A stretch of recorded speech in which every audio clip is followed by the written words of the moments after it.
یہ بات جو ہے در حقیقت قرآن حکیم کا جو اپنا ایک اسلوب ہے نہایت حکیمانہ، حکمت خداوندی کا بہت بڑا مظہر ہے، جس کی طرف کہ اشارہ بھی ہے سورہ ہود میں، کتاب احکمت آیاتہ ثم فصلت من لدن حکیم خبیر۔ یہ ایک ایسی کتاب ہے قرآن کے جس کی آیات پہلے بہت پختہ کی گئی، محکم کی گئی، نہایت گاڑھی، نہایت پروفاؤنڈ، معانی کے اعتبار سے بہت گمبھیر، لیکن پھر انہی کی تفصیل بیان کی گئی۔ یہ تو قرآن کا اسلوب ہے، از روئے قرآن۔ ترتیب میں یہ خاص مصلحت اور پیش نظر ہے کہ سب لوگ برابر نہیں ہیں، اس امت میں خواص بھی ہوں گے، عوام بھی ہوں گے، عامی بھی ہوں گے، اہل علم بھی ہوں گے اور غیر تعلیم یافتہ بھی ہوں گے۔ تو ایک مسلمان اگر 10 صورتیں بھی یاد کر لے جو بہت ہی مختصر، یوں سمجھیے کہ ہر صورت ان میں سے کوئی صورت بھی 7 آیات سے بڑی نہیں ہے، اور بلکہ 2 صورتیں اس میں آ گئی ہیں 3 آیات پر مشتمل ہیں۔ سورۃ الاخلاص ہم پڑھیں گے 4 آیات پر مشتمل ہے، سورۃ اللہب 5 آیات پر، سورۃ الفلق 5 آیات پر، سورۃ الکافرون اور سورۃ الناس 6 آیات پر۔ تو بہت مختصر صورتیں، یہ صورتیں بھی انسان یاد کر لے اور انہیں سمجھ لے تو وہ شخص بھی قرآن مجید کے علم اور فہم سے بالکل محروم نہ رہے۔ انہی صورتوں کو وہ دہرا کر نماز میں پڑھتا رہے تو یہ اس کے لیے جو تذکیر مطلوب ہے اس کا حق ادا ہو جائے۔ چنانچہ آپ نے دیکھا کہ تمام بنیادی جو اصطلاحات ہیں جن کے فہم پر قرآن مجید کے فہم کا دار و مدار ہے، لفظ عبادت، فَلْيَعْبُدُوا رَبَّ هَٰذَا الْبَيْتِ، لفظ عبادت آیا۔ پھر یہ کہ آگے چل کر سورہ کافرون، وہ تو گویا کہ لفظ عبادت ہی کی تکرار ہے، گردان ہے، قُلْ يَا أَيُّهَا الْكَافِرُونَ لَا أَعْبُدُ مَا تَعْبُدُونَ وَلَا أَنْتُمْ عَابِدُونَ مَا أَعْبُدُ وَلَا أَنَا عَابِدٌ مَا عَبَدتُّمْ وَلَا أَنْتُمْ عَابِدُونَ مَا أَعْبُدُ۔ اس طریقے سے یہ مضمون جو ہے بہت ہی تکرار کے ساتھ، وضاحت کے ساتھ آ گیا۔ اسی طرح لفظ دین ہے، بڑی گمبھیر اصطلاح ہے قرآن کی، اس کا بنیادی مفہوم وہ سورۃ الماعون میں آ گیا، أَرَأَيْتَ الَّذِي يُكَذِّبُ بِالدِّينِ فَذَلِكَ الَّذِي يَدُعُّ الْيَتِيمَ۔ اسی طریقے سے سورۃ الکافرون میں اس کی نسبت آ گئی لَكُمْ دِينُكُمْ وَلِيَ دِينِ، اور گمبھیر ترین شکل میں، جامع ترین صورت میں اذا جاء نصر اللہ والفتح ورأيت الناس يدخلون في دین اللہ افواجا۔ اب اس لفظ دین اور اس بنیادی اصطلاح کے جتنے پہلو ہیں وہ سب ان صورتوں کے اندر آ گئے۔ رب هذا البیت، رب الناس، قل اعوذ برب الناس، رب کا مفہوم، الہ الناس، یہ تمام بنیادی اصطلاح ہیں، ملک الناس، بادشاہت۔ اس اعتبار سے میں نے عرض کیا ہے کہ قرآن مجید کی تمام بنیادی اصطلاحات اور اس کے مختلف اسلوب ان 10 صورتوں میں جمع ہو گئے۔ گویا کہ علم و فہم قرآنی کے لیے یہ 10 صورتیں جو ہیں یہ ایک کلید کا کام دے سکتی ہیں۔ ان 10 صورتوں کے ضمن میں نے عرض کیا تھا کہ ایک تقسیم تو اس اعتبار سے ہے کہ پہلی 7 صورتیں گویا کہ سیرت النبی کا بیان ہے۔ اب یہ سورت اور سیرت لفظی اعتبار سے بھی بڑا اس میں قرب ہے۔ یہ 7 صورتیں گویا کہ سیرت النبی کا بیان ہے، اور اس کے حوالے سے وہ بات یاد کر لیجئے کہ حضرت عائشہ صدیقہ رضی اللہ تعالی عنہ نے فرمایا تھا کان خلقہ القرآن۔ جب ان سے بعض تابعین نے، تابعین وہ حضرات تھے جنہوں نے صحابہ کو تو دیکھا، حضور کو نہیں دیکھا، تو کیسی حسرت ان کے دلوں میں ہوگی۔ قسمت کی خوبی دیکھیے، ٹوٹی کہاں کمند، 2-4 ہاتھ جب کہ لبے بام رہ گیا۔ ہمیں تو معلوم ہے 1400 برس کا فصل ہے، لیکن ان کا فصل کتنا تھا؟ اگر چند سال پہلے پیدا ہوتے تو حضور کے صحابہ میں شمار ہوتا، حضور کی زیارت سے مشرف ہوتے۔ تو وہ جو ایک حسرت اور پھر اس کی وجہ سے شوق، اس شوق کی بنیاد پر سوال کیا کہ ہمیں کچھ سیرت النبی کا کچھ ہمیں بیان فرمائیے۔ ام المومنین حضرت عائشہ صدیقہ نے پلٹ کر سوال کر لیا، الستم تقرؤون القرآن، کیا آپ لوگ قرآن نہیں پڑھتے؟ اب ان کا جواب تھا، حیران بھی ہوئے ہوں گے یہ ام المومنین نے کیا کہا، ہم نے تو سیرت کی فرمائش کی تھی۔ اور یہ قرآن کا ذکر کر رہے ہیں۔ عرض کیا بلا قرآن تو ہم پڑھتے ہیں، ہم نے تو سیرت کے بارے میں چاہا ہے۔ تو بہت جامع ہے، یہ حکیمہ امت ہے، یہ یوں سمجھیے کہ فقہائے صحابہ میں شمار ہے حضرت عائشہ صدیقہ کا رضی اللہ تعالیٰ عنہ، جو فہم اور تفقہ فی الدین جو ہے اس میں چوٹی پر ہے۔ تو یہ حکمت بھرا جملہ کان خلقہ القرآن، حضور کی سیرت قرآن ہی تو ہے۔ لیکن دیکھیے اس میں جو حسین ترتیب ہے، ویسے تو پورا قرآن حضور کی سیرت بن جاتا ہے۔ میں نے بارہا کہا ہے قرآن کو اگر ترتیب نزولی سے مرتب کر دیں تو وہ سیرت بن جائے گی۔ آخر قرآن مجید ہی میں سورہ آل عمران کیا ہے؟ اس کا اکثر حصہ غزوہ احد کے ذکر پر مشتمل ہے۔ سورہ انفال کیا ہے؟ اس کا اکثر و بیشتر حصہ بلکہ پوری کی پوری سورت غزوہ بدر، اس کے ماقبل، اس کے مابعد کے حالات پر مشتمل ہے۔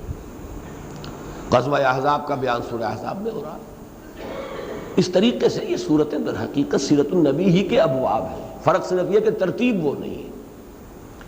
لیکن خاص یہاں دیکھیے کہ ان 7 صورتوں کا تعلق سیرت سے کس قدر گہرا ہے۔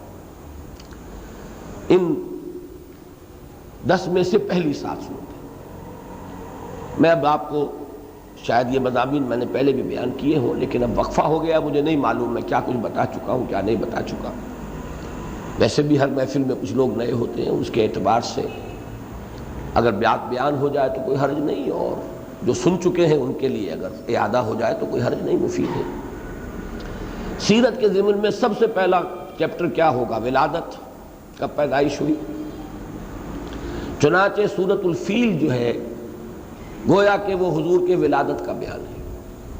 عام الفیل عام الولادت ایک ہی ہے، اسی سال حضور کی ولادت ہو رہی ہے۔ سن نبوی اور سن فیل جو ہے یہ ساتھ ساتھ چلتے ہیں۔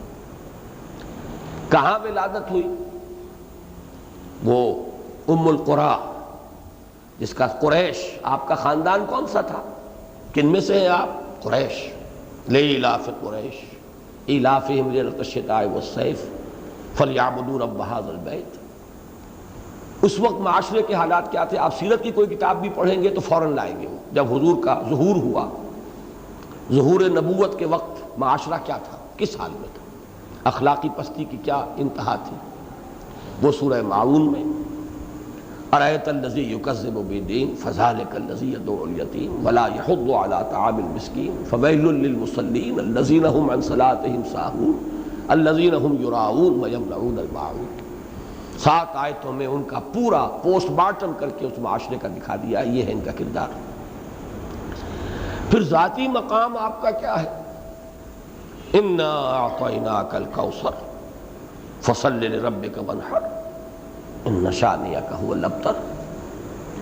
پھر یہ کہ مکی دور میں جو کشاکش رہی، تصادم، وہ تصادم اپنی انتہا کو پہنچ کر پھر اس مرحلے پر بھی آیا کہ چلیے کچھ گیو اینڈ ٹیک کر کے کچھ مصالحت کر لیجئے۔ اس پوری داستان کو سمو دیا گیا، قل یا ایھا الکافرون لا اعبد ما تعبدون ولا انتم عابدون ما اعبد ولا انا عابد ما عبدتم ولا انتم عابدون ما اعبد لکم دینکم ولی دین۔ اعلان برات، کوئی توقع نہ رکھو مجھ سے، کوئی مصالحت نہیں ہو سکتی، حق و باطل کو ایگزسٹ نہیں کر سکتے، حق اور باطل میں کوئی مساہلت نہیں، یہ مداہنت ہے۔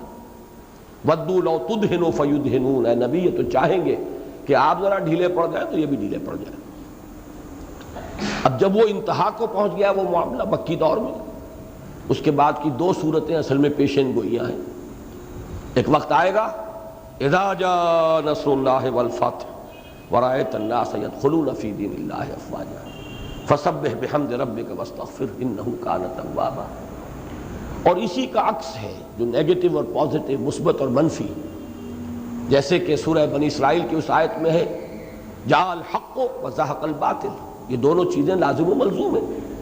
حق آئے گا تو باطل جو ہے اس سے زوال آئے گا، اور باطل تو ہے ہی، ان الباطل کان زہوقا، وہ تو زوال کا مستحق ہے ہی، زوال کے لائق ہے ہی۔ یہی وجہ ہے کہ جاء الحق اذا جاء نصر اللہ والفتح، اور زہق الباطل تبت یدا ابی لہب وتب ما اغنی عنہ مالہ وما کسب سیصلی نارا ذات لہب وامرأتہ حمالۃ الحطب فی جیدہا حبل من مسد۔ یہ ہے حضور کی 23 سالہ مساعی کا وہ آخری مرحلہ، جاء الحق وزهق الباطل۔ اب ان 7 صورتوں میں آپ نے دیکھا کس طور سے سیرت النبی کا احاطہ ہوا ہے۔ ویسے مضامین بہت گہرے ہیں، دین کی بنیادی تعلیمات، قرآن کی بنیادی اصطلاحات، لیکن ایک پہلو اگر دیکھیں تو گویا کہ یہ سیرت النبی کا بیان ہے، اس کے مختلف مراحل ہیں، اسی کے مختلف چیپٹرز ہیں، اور ان میں ترتیب نہایت صحیح، زمانی اعتبار سے یہی ترتیب بنے گی۔ کہاں پیدا ہوئے، کب پیدا ہوئے، خاندان کون سا تھا، اس وقت معاشرے کی کیا حالت تھی، خود آپ کا مقام و مرتبہ کیا ہے، حق و باطل کی کشمکش کس انتہا کو پہنچی، اور پھر اس کا انجام کیا ہوا، جاء الحق وزهق الباطل۔ ایک ترتیب تو یوں سمجھیے کہ 7 صورتیں تو ہوئی سیرت النبی کے مختلف ابواب کی نمائندگی کرنے والی، اور بقیہ 3 صورتوں میں دین کی دعوت اور دین کے فلسفے، دین کی حکمت، اس کا لب لباب، توحید ہے اصل لب لباب، یہ دین توحید ہے۔ توحید پر جامع ترین صورت سورہ اخلاص، اور اصل میں معوذتین میں سے بھی جو دوسری صورت ہے وہ بھی سورہ اخلاص ہے، اس لیے کہ بندے کا تعلق جو رب کے ساتھ ہونا چاہیے۔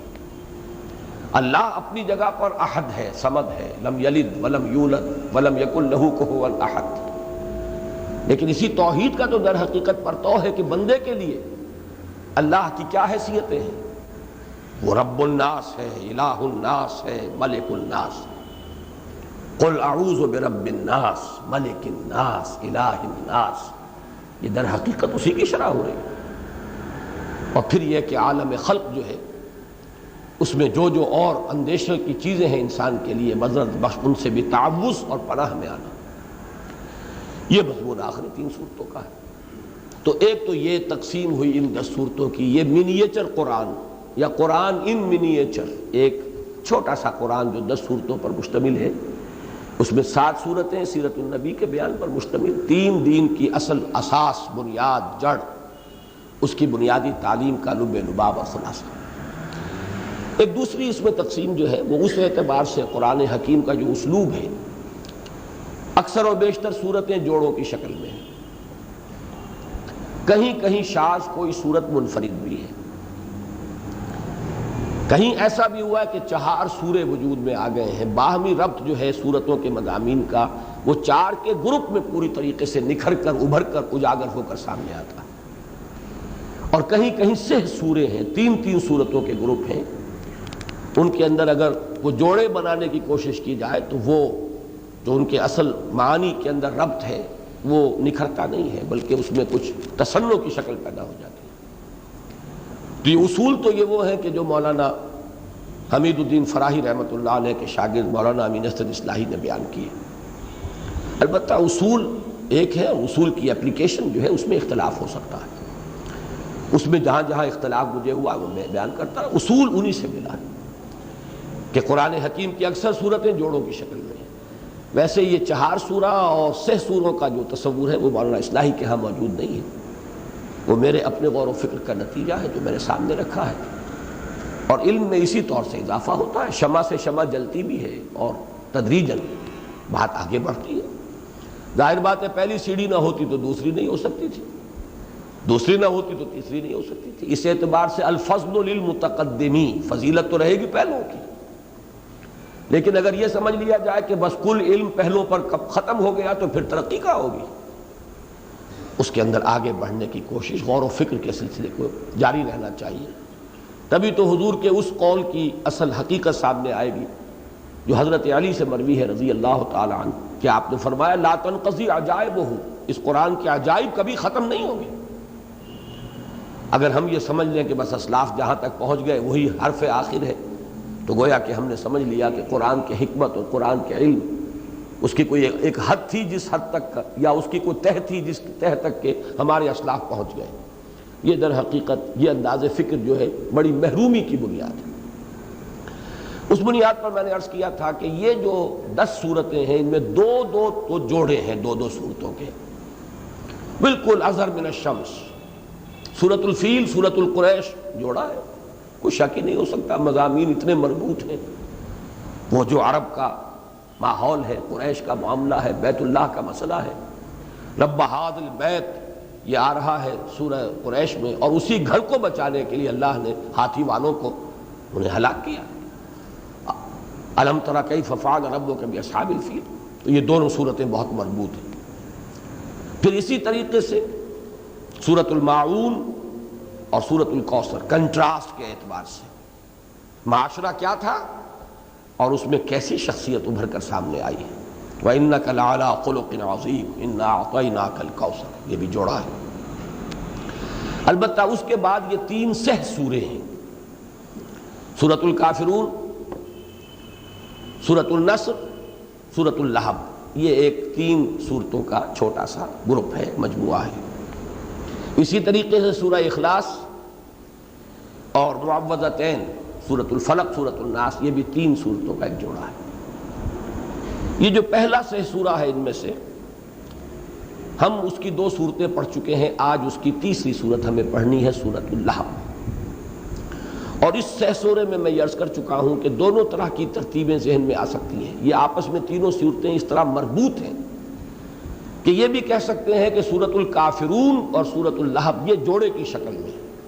قل یا ایھا الکافرون، اور کفر کا سب سے بڑا سرغنہ ابو لہب، اس کا انجام. گویا کہ ان میں ربط جو ہے وہ بہت نزدیکی ہے، بہت گہرا ہے. تصویر کے 2 رخ معلوم ہوتے ہیں، ایک ہی تصویر کے 2 رخ. درمیان میں جیسے سورۃ العصر میں نے عرض کیا تھا کہ جیسے نگینہ جڑا ہوتا ہے کسی انگوٹھی میں، یا جیسے کہ کوئی ہار ہو اور اس کے نیچے جو ہے کوئی بہت بڑا پھول یا کوئی بہت بڑا ہیرا قیمتی جو ہے وہ آویزاں ہو، اس طریقے سے سورۃ العصر ہے درمیان میں. اصل جوڑا جو ہے وہ سورۃ التکاثر اور اس کے بعد جو سورہ مبارکہ آئی ہے سورۃ العصر کے بعد ویل لکل ھمزہ، سورۃ الھمزہ، ان میں ہے نسبت اصل. اسی طرح کہا جا سکتا ہے سورہ کافرون اور سورۃ اللہب جوڑے کی شکل میں ہے، اور سورۃ النصر وہ ہیرا ہے، وہ نگینہ ہے. لیکن یہ بھی کہا جا سکتا ہے، یہ بھی بالکل صحیح بات بنے گی، جیسے کہ سہ سوروں کے بارے میں میں نے عرض کیا کہ ایک سورت پریزائڈنگ پوزیشن میں اور 2 اس کے تابع. پریزائڈنگ پوزیشن میں سورۃ الکافرون، اور آپس میں جوڑا بنے گا سورۃ النصر اور سورۃ اللہب. جیسا کہ میں نے آج بیان کیا، یہ اصل میں اس ایک آیت کو سپلٹ کر دیجئے 2 حصوں میں. جاء الحق وزهق الباطل اذا جاء نصر اللہ والفتح تبت یدا ابی لہب وتب. معلوم ہوا کہ یہ بالکل ان کے مابین وہ ربط ہے جو اس ایک آیت کے 2 حصوں میں ہے، وہی ربط ان 2 صورتوں کے مابین. ایک چند باتیں اور نوٹ کر لیجئے ان دونوں سہ سوروں کے حوالے سے. پہلی بات تو یہ کہ یہ جو دونوں سہ سورے ہیں، سورۃ الکافرون اور یہ 2 صورتیں، پھر سورۃ الاخلاص اور 2 صورتیں، ان دونوں سہ سوروں میں پہلی سورت جو ہے ان کے درمیان بہت قرب ہے. اس لیے کہ آپ کو معلوم ہے کہ حضور کا یہ معمول تھا کہ فجر کی سنتیں کہ جو تمام سنتوں میں اہم ترین ہیں، موقت ترین ہیں، وہ تو تقریباً واجب کے درجے میں چلی جاتی ہیں ہمارے فقہا کے نزدیک. ان سنتوں میں حضور کا معمول تھا پہلی رکعت میں سورہ کافرون، دوسری رکعت میں سورہ اخلاص. اسی طریقے سے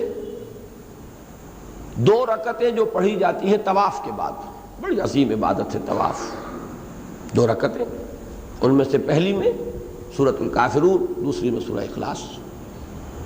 پھر ان دونوں کا مقام یہ ہے کہ سورۃ الکافرون کو بھی ربع قرآن قرار دیا گیا ہے. یہ مرفوع روایت ہے، حضرت انس ابن مالک سے بھی ہے رضی اللہ تعالی عنہ، اور حضرت ابن عباس سے بھی ہے رضی اللہ تعالی عنہما، کہ سورہ کافرون ربع قرآن کے برابر ہے. جہاں تک سورہ اخلاص کا تعلق ہے وہ میں بعد میں عرض بھی کر دوں گا تفصیل سے. یہ ثلث قرآن کے مساوی قرار دیا حضور نے، اور یہ بخاری اور مسلم کی روایت ہے، بہت اونچے درجے کی روایت ہے. تہائی قرآن کے مساوی سورۃ الاخلاص. اچھا، لیکن ایک بات اور نوٹ کر لیجئے کہ یہ جو 6 سورے جہاں انٹر لنک ہوتے ہیں، جو آج ہم پڑھ رہے ہیں، یہ تو ایک سورت جو ہے پچھلے 6 سورے کی ہے، اور دوسری سورت جو ہے یہ آخری 6 سورت جو ہے اس کے بعد والا، اور آج ہمیں ان دونوں کو جمع کرنا ہے اپنے درس میں. ان میں بھی ایک بڑی انٹر لنکنگ موجود ہے. اسلوب کے اعتبار سے دیکھیے دونوں صورتوں کے، ویسے قوافی نہیں کہنا چاہیے، اصل میں فواصل صحیح لفظ ہے، ان میں بڑی گہری مناسبت ہے۔ حروف قلقلہ ہیں، با بھی اور دال بھی، دونوں کا اسلوب ایک ہے۔ اور عجیب ترین بات آپ کو یہ نظر آئے گی کہ سورہ لہب کی 4 آیتیں تو با پر ختم ہو رہی ہیں۔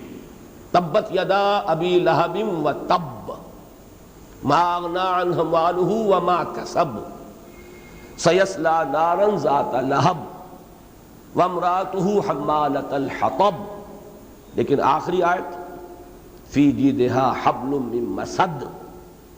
اور اب اگلی سورت قل هو اللہ احد اللہ الصمد لم یلد ولم یولد ولم یکن لہ کفوا احد۔ تو اس کا جو صوتی آہنگ ہے اور ان کے اندر جو، جس کو میں نے بارہا کہا ہے ڈیوائن میوزک، ان میں بہت قرب ہے آپس میں، اور انٹر لنکنگ ہو گئی۔ آخری آیت مسد، وہ جو فواصل ہے سورہ اخلاص کے، ان کے ساتھ جوڑ رہی ہے، احد، صمد، یولد، پھر احد۔ اس اعتبار سے ان کو بھی آپ ایک دوسرے کے بہت قریب سمجھیے۔ اب آئیے ہم اس تمہید کے بعد اب سورہ لہب کا مطالعہ کرتے ہیں۔ اعوذ باللہ من الشیطان الرجیم، بسم اللہ الرحمن الرحیم۔ تبت یدا ابی لہب وتب ما اغنی عنہ مالہ وما کسب سیصلی نارا ذات لہب وامرأتہ حمالۃ الحطب فی جیدہا حبل من مسد۔ صدق اللہ العظیم۔ اس صورت کے بارے میں پہلی بات تو یہ زیر بحث لانی چاہیے کہ اس کا زمانہ نزول بالاتفاق مکی دور ہے، یہ صورت مکی ہے، اور تقریباً ہمارے تمام اسلاف اس پر ان کا اجماع ہے کہ یہ بڑی ابتدائی صورتوں میں سے، بہت شروع کی صورتوں میں سے۔ بعض محققین جنہوں نے ابتدائی صورتوں کے اندر ترتیب قائم کی ہے وہ تو یہاں تک گئے ہیں کہ پہلی تو 4 جو ہیں وہی ہیں، وہ مشتمل ہیں متفرق آیات۔ سب سے پہلے 5 آیات آپ کو معلوم ہے سورہ علق، اقرأ بسم ربک الذی خلق، پھر 7 آیات سورہ نون یا سورہ قلم جس کا نام ہے، 29ویں پارے کی دوسری صورت، پھر 7 ہی آیات سورۃ المزمل، پھر 7 ہی آیات سورہ مدثر۔ یہ تو 4 پہلی وحییں ہیں، کوئی مکمل صورت نازل نہیں ہوئی ان میں، بلکہ یہ آیات ہیں کہ جو پھر بڑی صورتوں میں شامل کی گئی ہیں ان کے مطالعے کی حیثیت سے۔ یہ مطلع ہے، شروع ہے ان صورتوں کا۔ اور 5ویں وحی ہے، تقریباً اتفاق ہے اس پر، مکمل صورت سورہ فاتحہ جو نازل ہوئی۔ پہلی صورت مکمل جو نازل ہوئی حضور پر وہ سورہ فاتحہ ہے، اور 5ویں یہ وحی ہے اپنی ترتیب کے اعتبار سے۔ اور بعض حضرات کا خیال ہے کہ اس کے فوراً بعد نازل ہوئی ہے یہ سورہ لہب، اور ایک عجیب سا ربط قائم ہوتا ہے، 5 7 7 7 7، پھر سورہ فاتحہ بھی 7 آیات پر مشتمل ہے، 7 من المثانی، اور پھر یہ سورہ لہب جو ہے 5 سے شروع ہوئی تھی بات اور 5 ہی آیات پر مشتمل ہے سورہ لہب۔ یہ صرف میں اس قسم کی چیزیں اس لیے بیان کرتا ہوں، ان میں کوئی خاص معنویت نہیں ہوتی، لیکن یہ کہ اس کے حوالے سے کچھ چیزیں ذہن میں محفوظ رہتی ہیں آسانی سے، یہ مینٹل ایسوسیشنز کا ذریعہ بن جاتی ہیں کہ جس کے ذریعے سے چیزیں یادداشت میں، حافظے میں پھر محفوظ رہتی ہیں۔ بہرحال اگر یہ بات، اگر چونکہ یہ قطعی اور یقینی باتیں نہیں ہیں، ایک رائے ہے اور اس میں کافی لوگوں کا اجماع ہے، لیکن بہرحال اس پر اجماع ہے کہ بالکل ابتدائی دور میں یہ صورتیں نازل ہوئی۔ اس سے اختلاف کیا ہے ایک کسی درجے میں تو مولانا مودودی نے بھی، اور زیادہ شدت سے مولانا اصلاحی صاحب نے۔ مولانا اصلاحی نے تو اس صورت کو مدنی قرار دے دیا ہے، وہ تو میرے نزدیک مجھے اس سے شدت کے ساتھ اختلاف ہے، لیکن وہ کیوں کر رہے ہیں ایسا وہ میں پچھلے درس میں بیان کر چکا ہوں۔ چونکہ وہ جو اصول ہے مکی اور مدنی صورتوں کے گروپس، اصول صحیح ہے، اس میں جب انہوں نے سورۃ النصر کو مدنی مان لیا تو اب آگے ساری صورتوں کو مدنی ماننے پر مجبور ہیں، ورنہ گروپ صورتوں کے ساتھ نہیں رہیں گے، 8 بن جائیں گے۔ یہ بہت سے لوگوں کی سمجھ میں بات نہیں آئے گی جو اس پورے پس منظر سے واقف نہیں ہے کہ جس طرح 7 منزلیں ہیں قرآن مجید کی صورتوں کی، اسی طرح 7 گروپ ہیں مکی اور مدنی صورتوں کے۔ مجھے اصولاً اس سے اتفاق ہے۔ میرے نزدیک صرف 2 صورتیں مدنی ہیں آخری معوذتین، باقی یہ سب مکی۔ مولانا اصلاحی نے چونکہ وہ بات مانی ہے کہ وہ مدنی ہے تو اب اس کو بھی مدنی ماننے پر مجبور ہوئے۔ میرے نزدیک یہ ان کی وہ مجبوری ہے، ورنہ حقیقت یہ ہے کہ کوئی ان کے پاس اس کے لیے قوی دلیل نہیں ہے۔ دلیل کیا ہے وہ میں بعد میں عرض کروں گا، اس لیے کہ اسی دلیل کو کسی درجے میں مولانا مودودی نے بھی استعمال کیا ہے، لیکن وہ اس رائے پر پہنچے ہیں کہ یہ مکی دور کے اواخر میں نازل ہوئی، ابتدا میں نہیں اواخر میں، یعنی مکی ہونے کی حد تک مولانا مودودی کی رائے بھی بقیہ تمام مفسرین اور اسلاف کے ساتھ ہے کہ یہ صورت مکی ہے، لیکن ابتدائی دور کی نہیں بلکہ اواخر کے دور کی، جبکہ مولانا اصلاحی صاحب اس ہجرت کے بھی بعد لے گئے ہیں اور اس کو مدنی صورت قرار دیا ہے۔ دلیل کیا دی ہے؟ اور میں حیران ہوں، بڑی پھس پھسی دلیل ہے جو ان دونوں حضرات نے دی۔ دلیل یہ دی ہے کہ یہ کچھ اچھی بات نہیں لگتی کہ حضور صلی اللہ علیہ وسلم اپنے چچا کی شان میں ایسے الفاظ استعمال کریں۔ حضور کی تو شان بہت بلند ہے، حضور کا اخلاق بہت، آپ کے اخلاق عالیہ ہیں، یہ چیز جو ہے کچھ آپ کے مقام اور منصب سے کچھ مناسبت نہیں رکھتی کہ اپنے حقیقی چچا کے لیے اس طرح کی حجو کریں اور اس طرح کی بات وہ کہیں اور اتنے شدید الفاظ استعمال کریں جو اس سورہ مبارکہ میں آئے۔ اب میں اس میں جو جس وجہ سے پھسپھسی اس دلیل کو قرار دے رہا ہوں وہ اس وجہ سے کہ اول تو یہ حضور کا کلام نہیں، یہ تو اللہ کا کلام ہے، حضور نے تو حجو نہیں کی ہے، یہ تو اللہ کا کلام ہے، اور قرآن مجید میں اتنے شد و مد کے ساتھ اس کی مثالیں موجود ہیں۔ یہ تو کچھ بھی الفاظ نہیں ہیں جو ابو لہب کے لیے آئے ہیں، سورہ نون میں ولید بن مغیرہ کے لیے جو الفاظ آئے ہیں، وَلَا تُطِعْ كُلَّ حَلَّافٍ مَّهِينٍ ہَمَّازٍ مَّشَّاءٍ بِنَمِيمٍ مَّنَّاعٍ لِّلْخَيْرِ مُعْتَدٍ أَثِيمٍ عُتُلٍّ بَعْدَ ذَلِكَ زَنِيمٍ أَن كَانَ ذَا مَالٍ وَبَنِينَ۔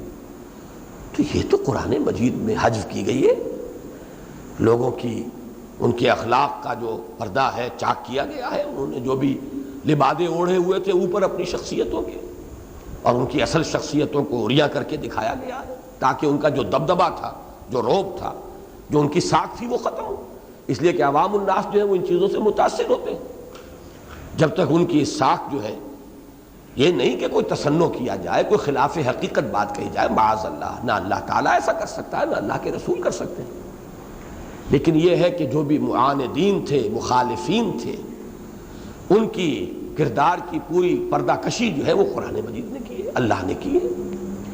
اس اعتبار سے میرے نزدیک وہ دلیل بہت ہی کمزور ہے۔ اوہن البیوت لبیت العنکبوت کے بالکل مصداق ہے کہ دلیل کے اندر کوئی وزن نہیں ہے، اور بہرحال میرے لیے یہ بات سب سے بڑی دلیل ہے کہ یہ سورہ مبارکہ بالاتفاق بالاجماع مکی ہے اور مکے کے بھی بالکل ابتدائی زمانے سے متعلق ہے۔ اس کے شان نزول میں جو واقعات بیان ہوتے ہیں وہ بخاری اور مسلم میں بھی ہیں، اور اس سے زیادہ اب قوی روایات اور کیا ہوں گی۔ شان نزول کی عام طور پر روایات اتنی قوی نہیں ہوتی سند کے اعتبار سے، لیکن یہ تو بہت ہی قوی روایات ہیں، بخاری اور مسلم۔ پھر ابن جریر طبری کے اندر ایک اور روایت بھی آئی ہے، وہ میں دونوں باتیں آپ کو سنا دیتا ہوں۔ بخاری میں بھی اور مسلم میں بھی یہ روایت موجود ہے کہ جب حضور کو حکم ہوا کہ اب آپ دعوت و تبلیغ کے کام کا آغاز کیجیے، انذر عشیرتک الاقربین فاصدع بما تؤمر، تو حضور صلی اللہ علیہ وسلم نے 2 اہتمام کیے۔ ایک اہتمام تو آپ نے یہ کیا کہ اپنے عزیزوں کو، رشتہ داروں کو جمع کیا، کھانا کھلایا۔ یہ ابن جریر طبری کی روایت ہے جو میں آپ کو سنا رہا ہوں۔ کھانا کھلایا، اس کے بعد حضور نے اپنی دعوت پیش کرنی چاہی۔ تمام بنو ہاشم جمع تھے، لیکن لوگوں نے شور مچا دیا، جسے آج کی اصطلاح میں آپ کہیں گے ہوٹنگ ہوئی، بات نہیں سنی حضور کی، مجمع منتشر ہو گیا، گویا کہ آپ کی کوشش دنیاوی اعتبار سے بظاہر ناکام ہو گئی۔ کچھ دن کا وقفہ دے کر پھر آپ نے حضرت علی کو حکم دیا، پھر کھانے کا اہتمام کرو، پھر بلاؤ۔ حضرت علی یوں سمجھیے چونکہ حضور کی آغوش میں تربیت پا رہے تھے، 12-13 برس کا بچہ جو کہ عرب میں حضرت اسماعیل کی جو عمر تھی جبکہ وہ ذبیح اللہ کے مقام پر فائز ہوئے، تقریباً وہ عمر ہے حضرت علی کی جبکہ وہ ایمان لائے۔ تو وہ گویا کہ حضور کے ہاں کے جو کام کاج ہوتے ہیں گھروں کے، جب آپ کے چچا زاد بھائی بھی ہیں آپ کے اپنے گھر میں ہیں، وہیں پرورش پا رہے ہیں، تو ان تمام کاموں میں ظاہر بات ہے کہ وہی بھاگ دوڑ کرتے تھے۔ دوسری مرتبہ پھر کھانے پر بلایا۔ اب جب دوبارہ اب آپ کھڑے ہوئے تو کچھ شرم آ گئی لوگوں کو کہ اب دوسری مرتبہ کھانا کھایا ہے تو اب دوبارہ بغیر بات سنے چلے جائیں تو کچھ مناسب معلوم نہیں ہوتا، تو آپ نے اپنی دعوت پیش کی۔ تو اس شخص نے کہا، ابو لہب نے، کہ اچھا اگر میں تمہاری بات مان لوں تو مجھے کیا ملے گا، میرے لیے کیا فضیلت ہے؟ حضور نے فرمایا کوئی نہیں، جو سب کو اہل ایمان کا جو درجہ ہے اللہ کے ہاں وہی درجہ آپ کا ہوگا۔ تو اس نے کہا تباً لہذا الدین، تباہ ہو جائے یہ دین، تباً ان اکون انا وہؤلاء سواء فی، ہلاک ہو جائے یہ دین تمہارا جس میں میں اور یہ باقی لوگ سب برابر ہو جائیں گے، میری فضیلت کوئی نہیں رہے گی، میرا کوئی خصوصی امتیازی مقام نہیں ہوگا، تو میں ایسے کسی دین کو ماننے کے لیے تیار نہیں۔ اس روایت میں بھی لفظ تباً آیا ہے 2 مرتبہ، تباً لہذا الدین، تباً ان اکون انا وہؤلاء سواء فی، وہ دین ہلاک ہو جس میں میں اور باقی لوگ برابر ہو جائیں۔ دوسرا واقعہ جو بخاری اور مسلم میں ہے وہ یہ کہ جب آپ کوہ صفا پر کھڑے ہوئے اور آپ نے نعرہ لگایا اس زمانے کے عام رواج کے مطابق، وا صباحا، میں نے یہ رواج کا لفظ خاص طور پر استعمال کیا، یہ بہت ضروری ہے۔ یہ در حقیقت حکمت تبلیغ اور تبلیغ کے لیے عملی ذرائع اور وسائل اختیار کرنے کے ضمن میں اس میں ہمارے لیے بڑی رہنمائی ہے۔ جس زمانے میں جو وسائل ہوں، جو رواج ہو، اسی کو اختیار کرنا چاہیے، الا یہ کہ اس میں کوئی شے خلاف فطرت ہو، خلاف عقل ہو، خلاف دین ہو۔ یہ جو اصول میں نے بیان کیا، جو بھی زمانے کے جو بھی اس وقت اویلیبل مینز ہیں اپنی دعوت کو پہنچانے کے، ذرائع ابلاغ، مینز آف کمیونیکیشن، ان سب کا استعمال ضروری ہے۔ البتہ یہ کہ اگر کوئی شے فطرت کے خلاف ہے، عقل کے خلاف ہے، وہ حیا کے خلاف ہے، اللہ کے احکام کے خلاف ہے، تو اس کو ترک کر دیجئے، اس کو مائنس کر دیجئے، منہا کر دیجئے۔ چونکہ وہاں یہ رواج تھا، قبائلی زندگی تھی اور قبائل میں غارت گری ہوتی رہتی تھی، کوئی قبیلہ کسی پر ٹوٹ پڑا، کسی نے کسی پر حملہ کیا، تو اگر اس قسم کی کوئی خبر کسی کو مل جاتی تھی کہ فلاں قبیلہ ہمارے اوپر حملہ کرنے والا ہے، تو اس سے زیادہ اہم خبر اور کوئی نہیں ہوتی تھی، اور رات کے آخری جو حصے ہیں اس میں عموماً یہ چھاپا مارا جاتا تھا اور حملہ ہوا کرتا تھا، جس کو آپ انگریزی میں کہتے ہیں in the small hours of the morning, چونکہ بڑی غفلت کا وقت ہوتا ہے، لوگ سوئے ہوئے ہوتے ہیں، نسیم سحری جو ہے وہ تھپکیاں دے رہی ہوتی ہے، مریض اگر ساری رات بھی کسی درد میں اور تکلیف میں تڑپا ہو تو اس وقت ضرور اسے کچھ دیر کے لیے سکون حاصل ہوتا ہے۔ تو غفلت کے وقت چھاپا مارو، ہلاک کرو، لوٹو اور لے جاؤ۔ تو اگر کسی شخص کو خبر مل جاتی تھی تو وہ کسی اونچے مقام پر کھڑا ہو جاتا تھا اور کپڑے اتار دیتا تھا، ننگا ہو جاتا تھا، اور پھر نعرہ لگاتا تھا وا صباحا، ہائے وہ صبح جو آنے والی ہے۔ یہ صبح کیوں؟ غارت گری کی صبح، جس میں حملہ ہوگا، تباہی ہوگی، قتل اور غارت گری ہوگی، ہائے وہ صبح، وا صباحا۔ اب اس میں دیکھیے دونوں چیزیں تھیں، جہاں تک تو آواز پہنچ گئی، آواز پہنچ گئی، جہاں تک آواز نہیں پہنچی چونکہ بلندی پر کھڑا، ننگا کھڑا ہے، تو نظر آ گیا، جہاں تک نظر جا رہی ہے، یہ سے نذیر عریان کہتے تھے، یہ ننگا ڈرانے والا کھڑا ہوا ہے، کوئی خاص بات ہے، دوڑو بھاگو پہنچو، تاکہ سب لوگ جمع ہو جائیں اور وہ خبر ان کو کمیونیکیٹ کر دی جائے، بتا دی جائے کہ فلاں قبیلہ صبح کو حملہ کرنے والا ہے۔ حضور نے اس میں صرف یہ ترمیم کی کہ آپ عریاں نہیں ہوئے، معاذ اللہ، یہ خلاف فطرت، خلاف حیا، انسان کی شرافت کے خلاف۔ البتہ باقی کام وہی کیا، کوہ صفا پر کھڑے ہو گئے۔ یہ آج کا کوہ صفا جو ہم جا کر دیکھتے ہیں عمرے میں، اس پر قیاس نہ کیجئے، وہ تو سب کا سب تقریباً ختم ہو چکا، نیچے جو گہرائی ہے اس کو پر کیا جا چکا ہے، تو تھوڑی سی نشانی ہے اس کی۔ پہلے یہ باقاعدہ ایک پہاڑی تھی، صفا اور مروہ یہ 2 پہاڑیاں تھیں۔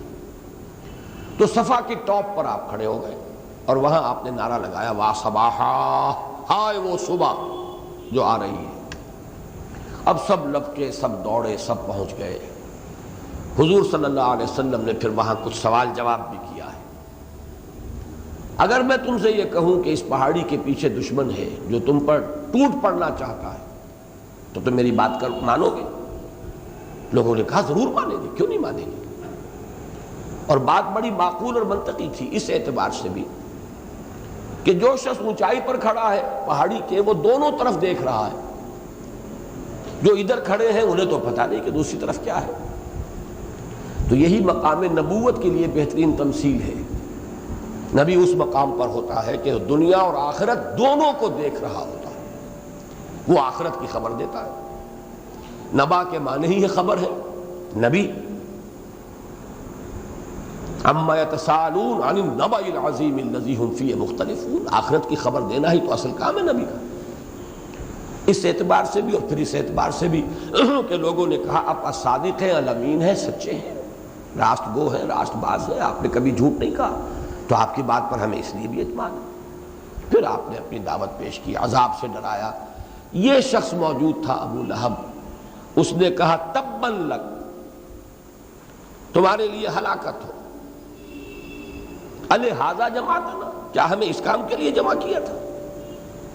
بعض روایات میں الفاظ آئے ہیں، یہ مسند احمد اور بخاری اور مسلم تینوں کی روایت ہے، تبا لک سائر الیوم، ہمیشہ کے لیے تم پر ہلاکت اور بربادی مسلط ہو جائے، تم نے ہمیں اس کام کے لیے جمع کیا تھا؟ ہم اپنے اہم کاموں میں مشغول تھے، ہماری مصروفیات تھیں، ہم سمجھے کہ واقعی کوئی اہم بات تم بتانے والے ہو، تم نے پھر ہمیں اس کام کے لیے جمع کیا ہے۔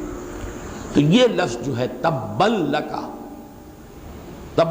سائر الیوم، ہمیشہ کے لیے، ہر دن تم پر ہلاکت آئے، بربادی آئے، تباہی آئے، اسی لفظ سے در حقیقت یہ سورہ مبارکہ شروع ہوئی اور یہ اسی کے جواب میں نازل ہوئی۔ جب یہ صورت نازل ہوئی تو ایک واقعہ اور سن لیجئے۔ جب چرچا ہوا یہ صورت نازل ہو گئی، تبت یدا ابی لہب وتب ما اغنی عنہ مالہ وما کسب سیصلی نارا ذات لہب وامرأتہ حمالۃ الحطب فی جیدہا حبل من مسد، ہلاکت اور بربادی اور تباہی محمد کے لیے نہیں ہے، ابو لہب کے لیے ہے اور اس کی بیوی کے لیے ہے۔ تو یہ بیوی جو ہے ام جمیل، میں اس کے بارے میں تفصیل بعد میں بتاؤں گا، یہ بہرحال بڑے اونچے گھرانے کی خاتون اور ابو لہب خود بڑا سردار، اس کی بیوی، یوں سمجھیے کہ اس دور کی بیگمات میں سے، چوٹی کی بیگمات میں سے ایک بیگم، وہ آئی ہاتھ میں پتھر لیے ہوئے، اور حضور صلی اللہ علیہ وسلم اور حضرت ابو بکر یہ خانہ کعبہ، صحن کعبہ میں بیٹھے ہوئے تھے۔ بڑے جلال میں، غصے میں بھری ہوئی ام جمیل آئی۔ حضرت ابو بکر نے گھبرا کر کہا کہ حضور یہ آ رہی ہے، کوئی گستاخی کرے گی، پتھر بھی اس کے ہاتھ میں ہے، کیا پتہ پتھر دے مارے۔ آپ نے فرمایا نہیں ابو بکر گھبراؤ نہیں، یہ مجھے نہیں دیکھ سکے گی۔ یعنی معلوم ہوا اللہ کی طرف سے یہ بات آپ کو بتا دی گئی کہ کچھ ایسی اللہ تعالیٰ کی طرف سے نظر بندی ہو جائے گی اس کی کہ وہ آپ کو نہیں دیکھ پائے گی۔ وہ آئی اور آ کر اس نے کہا، ابو بکر کو دیکھا رضی اللہ تعالیٰ عنہ، میں نے سنا ہے محمد نے میری حجب کی ہے، ہماری حجب کی ہے۔ حضرت ابو بکر نے فرمایا نہیں، انہوں نے تو کوئی حجب نہیں کی۔ اب یہاں بھی ایک سوال پیدا ہوتا ہے کہ یہ کیسے کہہ دیا حجب نہیں کی؟ وہی نقطہ جو میں پہلے بیان کر چکا ہوں، حضور نے حجب نہیں کی، اللہ نے حجب کی ہے۔ گویا کہ آپ نے، ابو بکر صدیق نے کوئی غلط بات نہیں کہی، معاذ اللہ کوئی جھوٹ نہیں بولا، صدیق ہے وہ تو، انہوں نے کوئی حجب نہیں کی آپ کی، لیکن اس نے کہا میں حجب کرتی ہوں ان کی۔ اب وہ غصے میں بھری ہوئی، آخر چچی ہے، اس اعتبار سے اپنا ایک مقام بھی سمجھتی ہے، تو شاعرہ بھی ہے، اس کے اشعار نقل کیے گئے ہیں۔ اس نے حضور کا نام محمد کے بجائے مزمم، یہ گویا کہ ضد ہے، مذمت کیا ہوا، مذموم، مزممن قلینا ودینہ ابینا وحکمہ عصینا، ڈنکے کی چوٹ میں کہہ رہی ہوں کہ یہ مزمم جو ہے معاذ اللہ نقل کفر نباشت، ہم اس مزمم سے بالکل بیزار ہیں، اعلان بیزاری کرتے، یہ وہی لفظ ہے قلا، والضحیٰ واللیل اذا سجا ما ودعک ربک وما قلی، قلی تو وہی ہے قلینا، مذممن قلینا، اس شخص سے کہ جو نہایت قابل مذمت ہے، معاذ اللہ، ہم بیزاری کا اعلان کرتے ہیں، وَدِينَهُ أَبَيْنَا، اور اس کے دین کا ہم انکار کرتے ہیں، رد کرتے ہیں اس کے دین کو، وَحُكْمَهُ عَصَيْنَا، اور اس کے حکم جو باتیں بھی وہ بتا رہا ہے ہم اس کی نافرمانی کا اعلان کرتے ہیں۔ یہ اس کا انداز تھا۔ حضور صلی اللہ علیہ وسلم نے جب کہا گیا کہ آپ کی حجر کی ہے اس نے، آپ نے فرمایا نہیں میری تو نہیں کی، اس نے مذمم کی ہے، میں تو محمد ہوں صلی اللہ علیہ وسلم، اس نے مذمم کی ہے، کوئی ہوگا مذمم، میں تو مذمم نہیں ہوں، میرا تو محمد ہے صلی اللہ علیہ وسلم۔ ہمارے لیے اس میں بھی بڑے لطائف ہیں اور بڑے اس طور سے ان چیزوں کو لینا چاہیے، ٹال دینا چاہیے، بجائے اس کے کہ ان کو سیریسلی لیا جائے۔ نہیں، میری کوئی حجر نہیں کی اس نے تو مذمم کی ہے، میں محمد ہوں۔ اسی وقت اس نے یہ الفاظ بھی کہے، قد علمت قریش انی بنت سیدہا، سن لو ابو بکر، پورے قریش کو معلوم ہے کہ میں اس کے سردار کی بیٹی ہوں، تو خبردار اگر محمد نے میری یا مذمم نے میری کہیں حجر کی، معاذ اللہ، نقل کفر نہ باشد۔ یہ ہے وہ پس منظر جس میں کہ یہ سورہ مبارکہ، اس کو اب آپ سمجھیے کہ پس منظر میں شان نزول میں وہ واقعہ تبا لک سائر الیوم، یا تبا لک لہذا جمعتنا، یا تبا لہذا الدین، تبا، جس میں اور بقیہ لوگ برابر ہو جائیں، میرے لیے کوئی فضیلت نہ رہے، اس دین کے لیے بھی ہلاکت اور محمد کے لیے بھی ہلاکت صلی اللہ علیہ وسلم، اور ہمیشہ کی ہلاکت، دائمی ہلاکت، اس پر یہ سورہ مبارکہ نازل ہوئی، اور اس پر رد عمل پھر ام جمیل کا وہ آیا جو میں نے ابھی آپ کو سنا دیا۔ اس طریقے سے وہ پورا پس منظر اور پیش منظر بھی کہہ سکتے ہیں، اس سورہ مبارکہ کا پس منظر بھی سامنے آ گیا اور پیش منظر بھی سامنے آ گیا، اور اس میں اب آپ اس سورت کا مطالعہ کیجئے، تبت یدا ابی لہب وتب، یہ نوٹ کر لیجئے کہ یہ بھی اصل میں پیشین گوئی ہے، اس لیے کہ اس کا اصل ظہور تو ہو رہا ہے ہجرت کے بعد، بدر کے بعد اس شخص کا انتقال ہوا ہے، اور بڑی ہی سخت، یوں سمجھیے کہ بہت ہی ناقابل بیان حالت جو ہے اس میں اس کی موت واقع ہوئی ہے۔ یہ تو میں بعد میں تفصیل سے عرض کروں گا کہ اس کی شخصیت کے وہ عناصر ثلاثہ یا اربعہ کون سے ہیں جس کی وجہ سے کہ یہ بدترین انسان ہے حضور کے مخالفین میں سے، لیکن یہ کہ اس کا جو انجام ہوا ہے وہ نوٹ کر لیجئے۔ غزوہ بدر میں یہ نہیں گیا، بزدل تھا، ابو جہل سے تقابل کیجئے گا، وہ بزدل نہیں تھا، مخالف وہ بھی تھا حضور کا، بزدل نہیں تھا، عتبہ مخالف وہ بھی تھا، بزدل نہیں تھا، وہ گئے ہیں اور اپنے باطل دین کے لیے گردنیں کٹوائیں، جانے دیے، قربانی دیے۔ یہ بزدل تھا، اس نے مرسنری بھیج دیا، ایک شخص پر اس کا بہت سا قرض تھا اور وہ قرض ادا کرنے کے قابل نہیں رہا تھا، کہا جاؤ میری طرف سے تم جنگ کے اندر حصہ لو، وہ شخص گیا اور وہاں قتل بھی ہو گیا، یہ نہیں گیا۔ پھر جب وہاں پر اتنی بڑی شکست ہو گئی تو بڑی قسم پرسی کے عالم میں پھر اس سے کچھ پھوڑے نکلے نہایت زہریلے، چیچک بھی کہا گیا اسے، اس طرح کے پھوڑے نکلے نہایت زہریلے جس سے کہ لوگ دور بھاگتے تھے، اس کے گھر والے قریب نہیں آتے تھے، اسی میں اس کی موت ہوئی ہے، کوئی اس کی تیمارداری کرنے والا نہیں تھا، دولت بھی اس کی اور سب اس کے اعزاء اور اقربا بھی اور اس کے اپنے بیٹے بھی قریب نہیں پھٹکے۔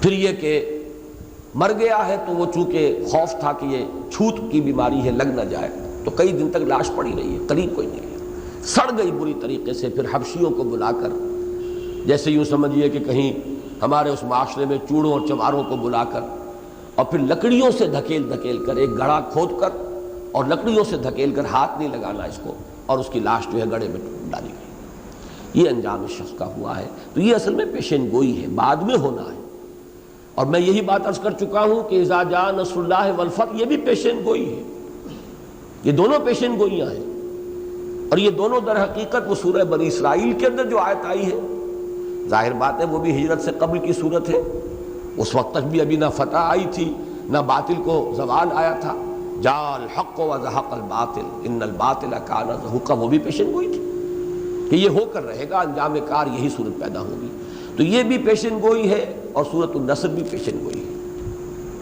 تبت، یہ تبا کا لفظ عربی زبان میں ہلاکت، بربادی، بہت برا انجام، زور کا ٹوٹ جانا، زوم کا ختم ہو جانا، ان سب کے لیے آتا ہے۔ قرآن مجید میں سورہ مومن میں یہ لفظ آیا ہے وَمَا كَيْدُ فِرْعَوْنَ إِلَّا فِي تَبَابٍ۔ فرعون نے جتنی بھی چالیں چلی حضرت موسیٰ کے خلاف وہ برباد ہو کر رہیں، ہلاک ہو کر رہیں، کوئی نتیجہ خیز نہیں ہوئی۔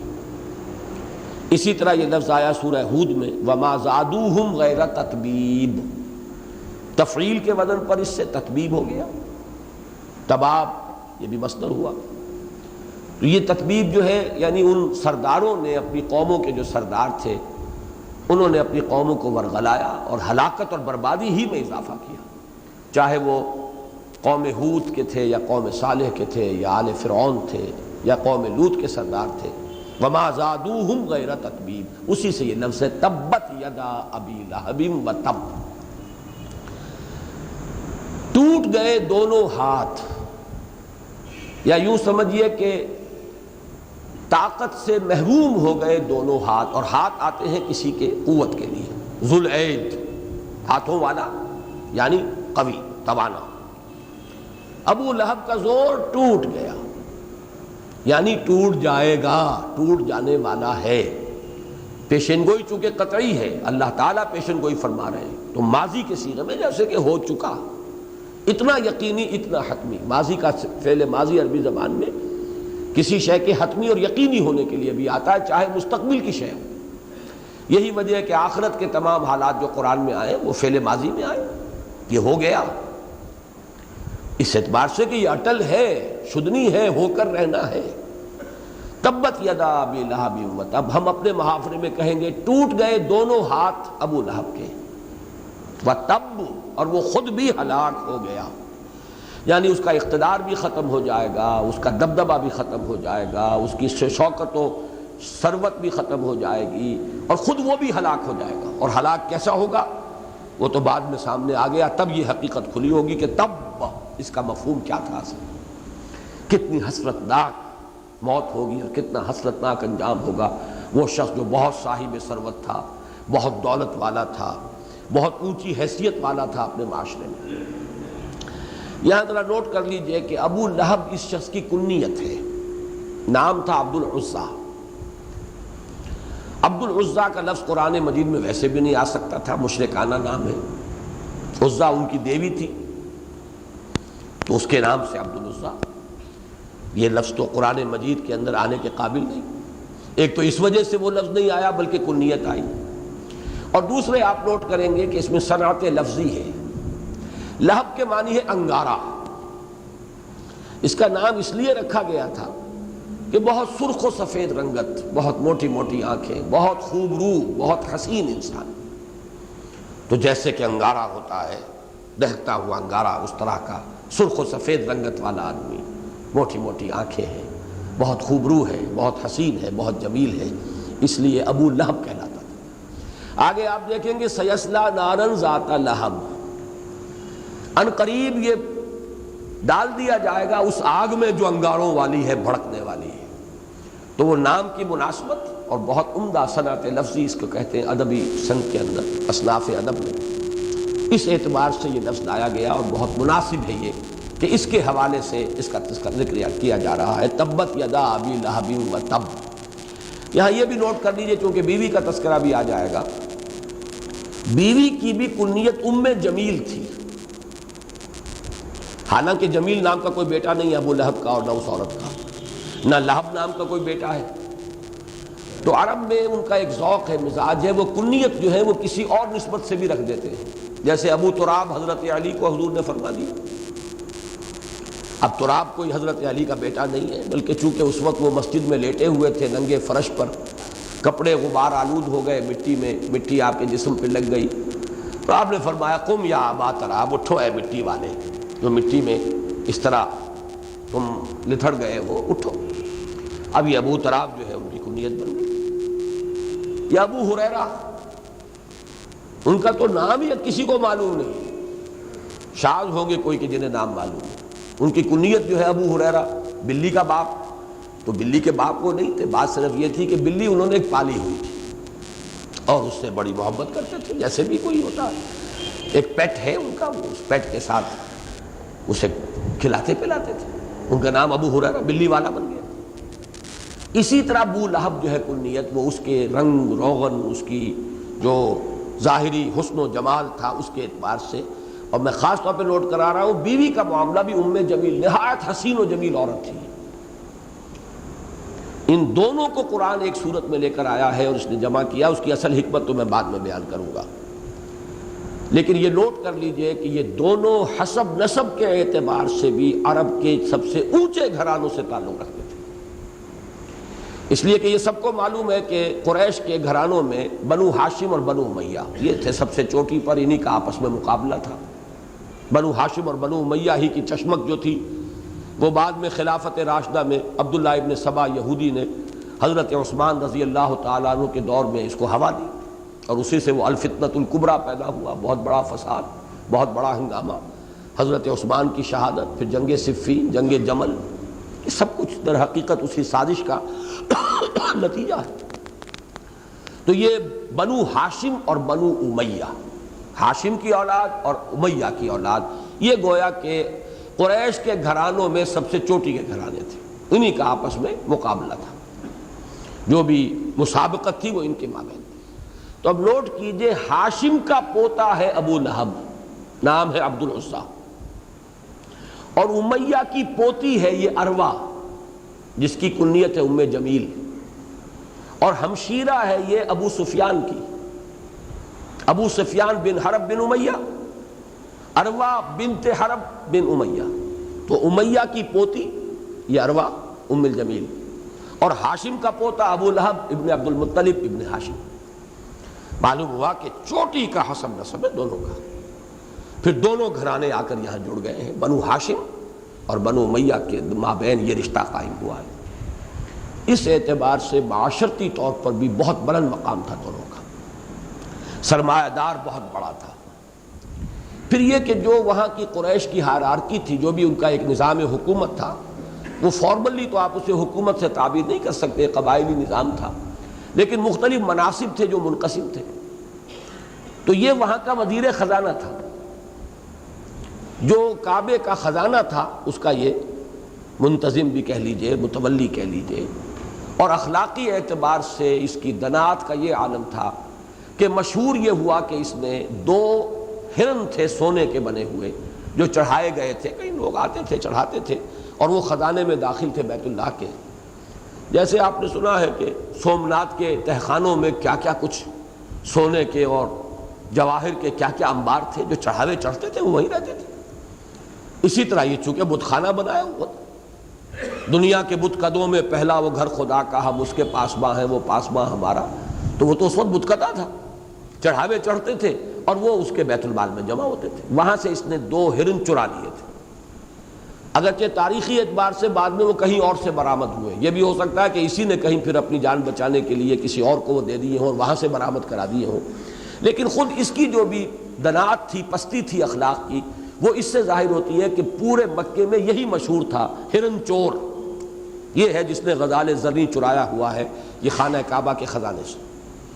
جیسے ایک زمانے میں یاد ہوگا پاکستان میں صوبہ سرحد کے ایک وزیر کا نام پڑ گیا تھا چینی چور، وہ چینی کا اس زمانے میں وہ کنٹرول اور راشن وغیرہ تھا، وہ غلط پڑا صحیح پڑا، میں صرف مثال دے رہا ہوں۔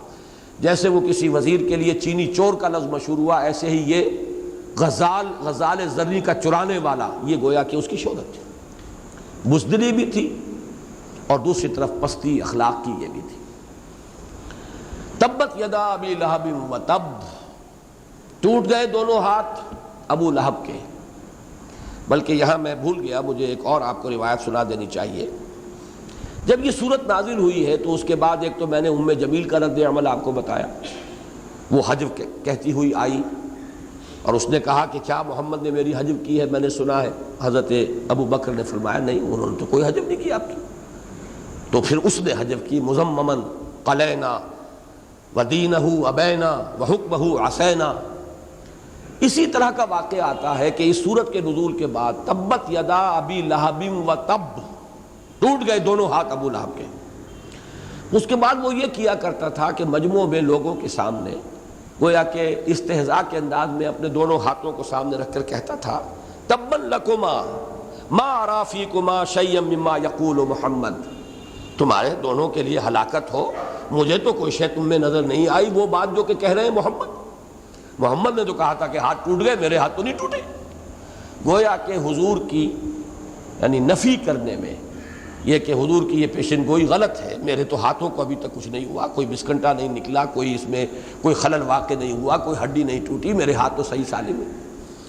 میں جب یہ واقعہ پڑھ رہا تھا تو مجھے ایک اور واقعہ یاد آیا سیرت کا، دلچسپی کے اعتبار سے، ورنہ اس صورت کے درس سے اس کا کوئی تعلق نہیں ہے، ایک مناسبت سی ہے کہ ایک مرتبہ کسی گھریلو حالات کے اندر ہوتا ہے، شوہر اور بیوی کے درمیان کوئی تلخی بھی ہو جاتی ہے، تو حضور حضرت عائشہ سے کسی بات پر بہت برہم ہوئے اور آپ نے یہاں تک الفاظ فرما دیے کہ تمہارے ہاتھ ٹوٹ جائیں۔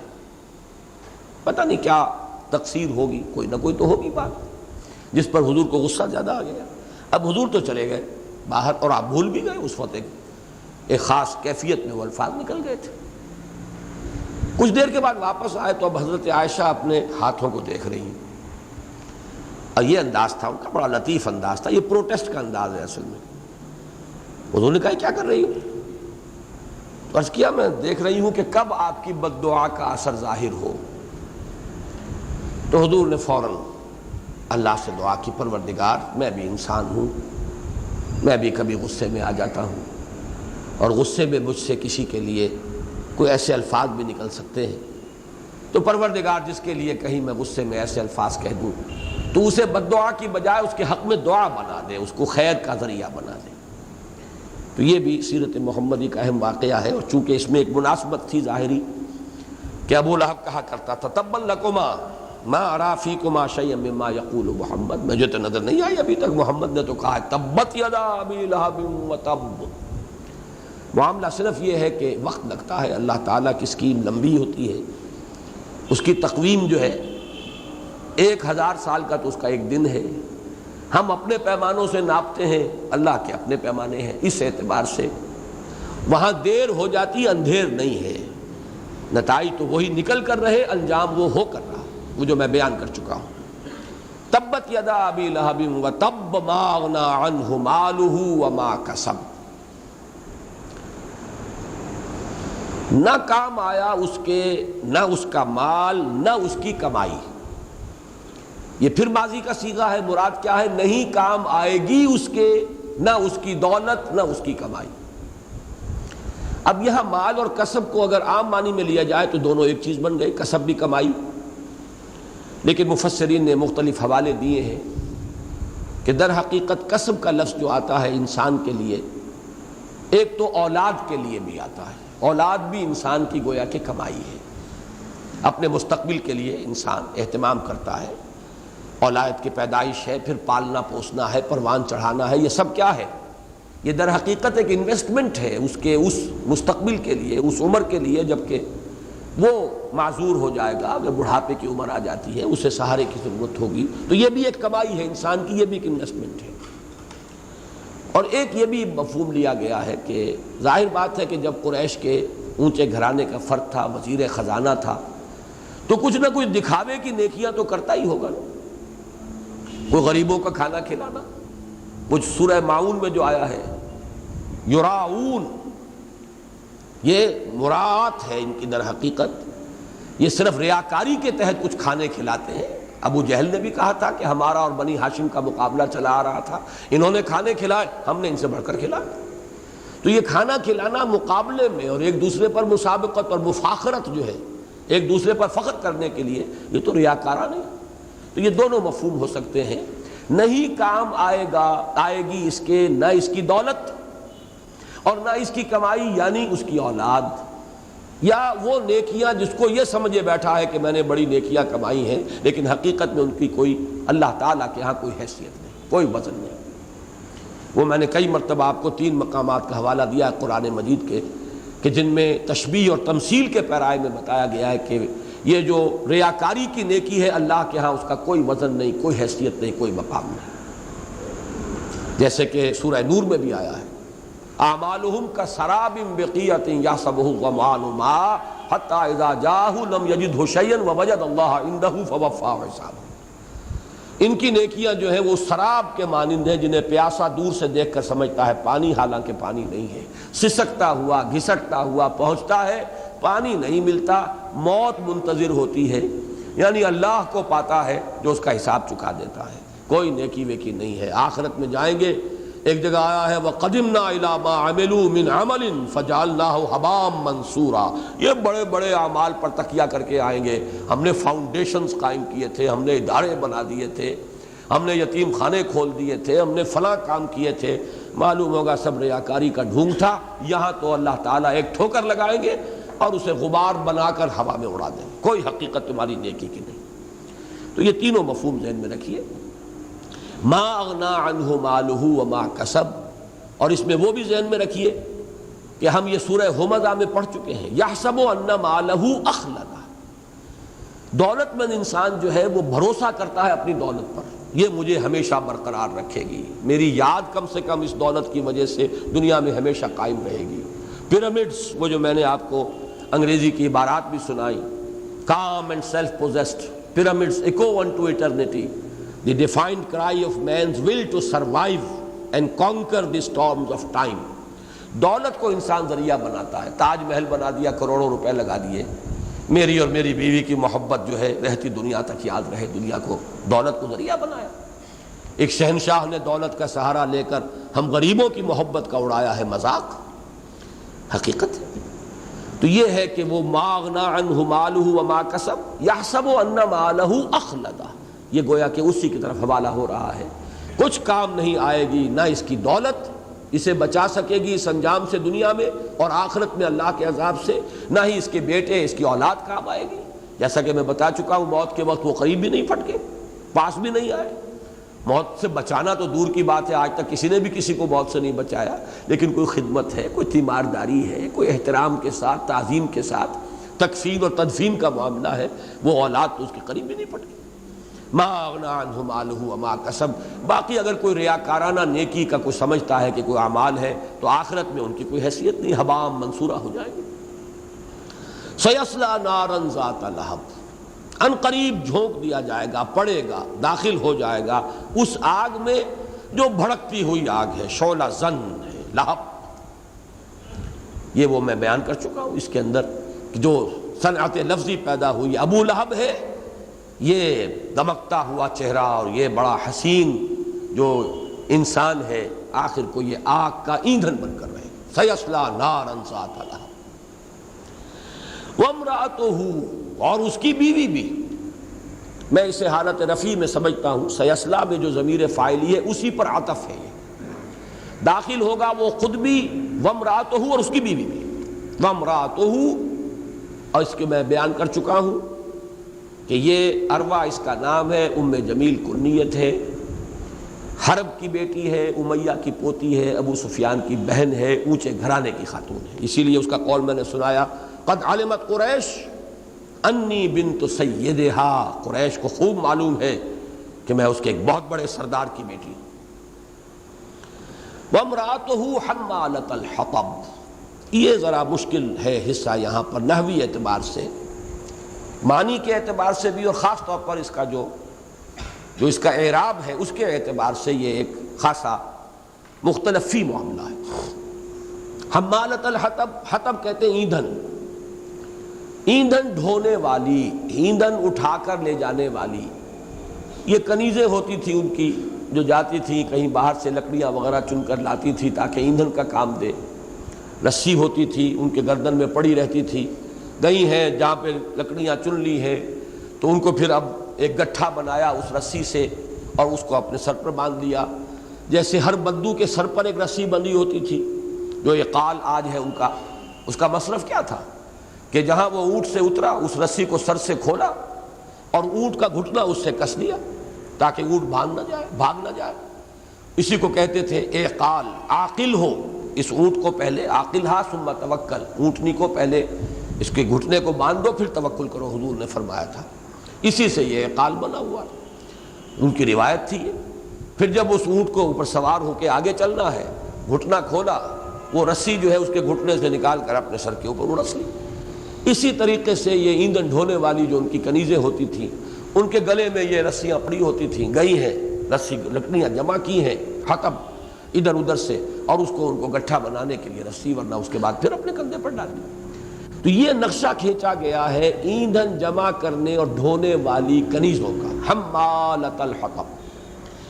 لیکن یہ کہ یہ الفاظ ام جمیل پر کیسے منطبق ہوں گے؟ وہ تو بیگمات میں سے ہے، چوٹی کی خاتون ہے۔ چلیے خاتون اول کا تصور وہاں نہ ہو، اس لیے کہ کوئی صدر ریاست تو وہاں تھے نہیں، لیکن بہرحال چوٹی کی بیگمات میں سے تو تھی، اور اس کے گلے میں ایک بڑا قیمتی ہار پڑا ہوتا تھا، بہت قیمتی ہار۔ تو یہ تشبیہ جو ہے کس اعتبار سے آئی ہے؟ ایک رائے تو یہ ہے کہ اس میں چونکہ خاص کام وہ یہ کرتی تھی کہ رات کے وقت چپکے سے، تاکہ کسی اور کو معلوم نہ ہو جائے، یہ کام کنیزوں سے کرانے کا نہیں تھا کہ یہ راز کھل جائے، یہ خود جاتی تھی اور خاردار جھاڑیاں لے کر آتی تھی اور حضور کے دروازے پر ڈال دیتی تھی، تاکہ صبح کو وہ small hours of the morning میں حضور نکلے، فرض کیجئے کہ خانہ کعبہ طواف کے لیے، تو آپ کے پاؤں میں وہ کانٹے چبھ جائیں، اس لیے حمالۃ الحطب اسے کہا گیا۔ ایک مفہوم یہ ہے کہ جیسے ہمارے ہاں بھی ہے بھس میں آگ لگا کے جمالو دور کھڑی، یہ جو لگائی بجھائی کرنے والی عورتیں ہوتی ہیں، ادھر کی بات وہاں لگائی، وہاں کی وہاں لگائی، لڑانا آپس میں، تو اس کا مزاج یہ تھا، مزاجی اعتبار سے دنات، اخلاقی اعتبار سے پستی، تو گویا کہ وہ اس قسم کی چغل خور قسم کی عورتیں یا چغل خور قسم کے انسان، تو وہ ایندھن ہی ڈھو رہے ہوتے ہیں نا آگ لگانے کے لیے، لڑائی کی آگ، آپس کی منافرت کی آگ بھڑکانے کے لیے یہ چغل خوریاں جو ہے در حقیقت ایندھن ہے۔ میرے نزدیک اس کی جو صحیح ترین تعبیر ہے، مولانا اسلائی صاحب نے بھی وہی لی ہے اور بہت سے حضرات نے لی ہے، وہ یہ ہے کہ حمالۃ الحطب، یہ تا پر جو زبر ہے یہ منصوب ہے اور یہ حال ہے، یہ قیامت کا نقشہ کھینچا گیا ہے کہ یہ ام جمیل جبکہ اس کا شوہر جہنم میں جھونک دیا جائے گا، یہ اس آگ کو اور بھڑکانے کے لیے ایندھن لا کر اس کے اندر جھونکے گی۔ اور یہ بہت لطیف حقیقت ہے، وہ بری بیویاں ہیں وہ در حقیقت اپنے شوہروں کے لیے گویا کہ جہنم کی آگ کو بھڑکانے والا ایندھن فراہم کرتی ہیں، اپنی غلط فرمائشیں، اپنے غلط مطالبے وہ اس سے کیا کر رہی ہیں، اپنے شوہروں کے لیے کیا اہتمام کر رہی ہیں، ان کی فرمائشوں کو پورا کرنے کے لیے حرام خوریاں ہو رہی ہیں، سچ کو جھوٹ کیا جا رہا ہے، جھوٹ کو سچ کیا جا رہا ہے، دیانت کا اور شرافت کا اور امانت کا جنازہ نکالا جا رہا ہے، تو در حقیقت وہ اپنے شوہروں کو گویا کہ جہنم میں جھونکنے والی، اور اگر وہ جہنم میں پڑ گئے تو اور اس کے اوپر تیل ڈالنے والیاں اور اس کے اور ایندھن فراہم کرنے والیاں ہیں۔ یہ نقشہ اس کا ہوگا آخرت میں، وامرأتہ، وہ بھی جہنم میں پہنچے گی لیکن اس حال میں کہ وہ ایندھن ڈھونے والی ہوگی اور اپنے شوہر کو جلانے کے لیے مزید اور اس کے عذاب میں اور شدت پیدا کرنے کے لیے ایندھن جو ہے اس کی آگ میں جھونکے گی۔ واللہ اعلم۔ بہرحال اس میں بہت سی آراء ہیں، لیکن جو رائے میرے نزدیک قوی ہے وہ میں نے بیان کر دی۔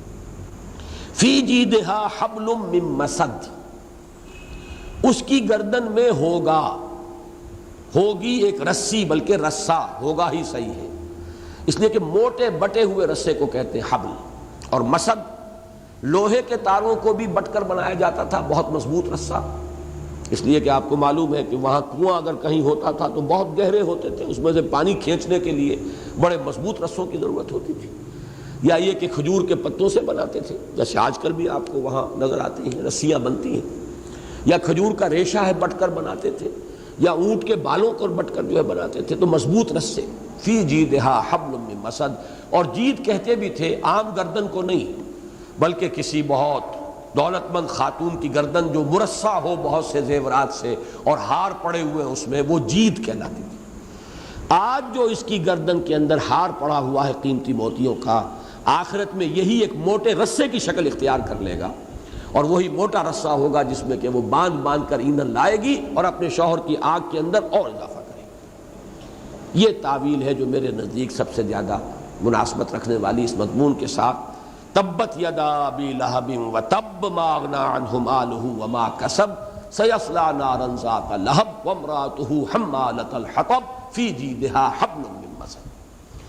اب اس سورت کے جو الفاظ ہیں اور ان کے معانی پر تو ہم نے بحث کر لی، ایک بہت بڑا سوال یہ ہے کہ قرآن مجید میں اس طریقے سے صراحت کے ساتھ نام لے کر کسی اور کا ذکر نہیں ہوا.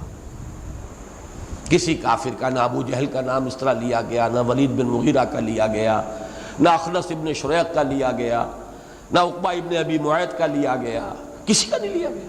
کیا وجہ ہے؟ ابو لہب کے ذکر میں اتنا اہتمام، اتنے شد و مت کے ساتھ ایک مکمل صورت.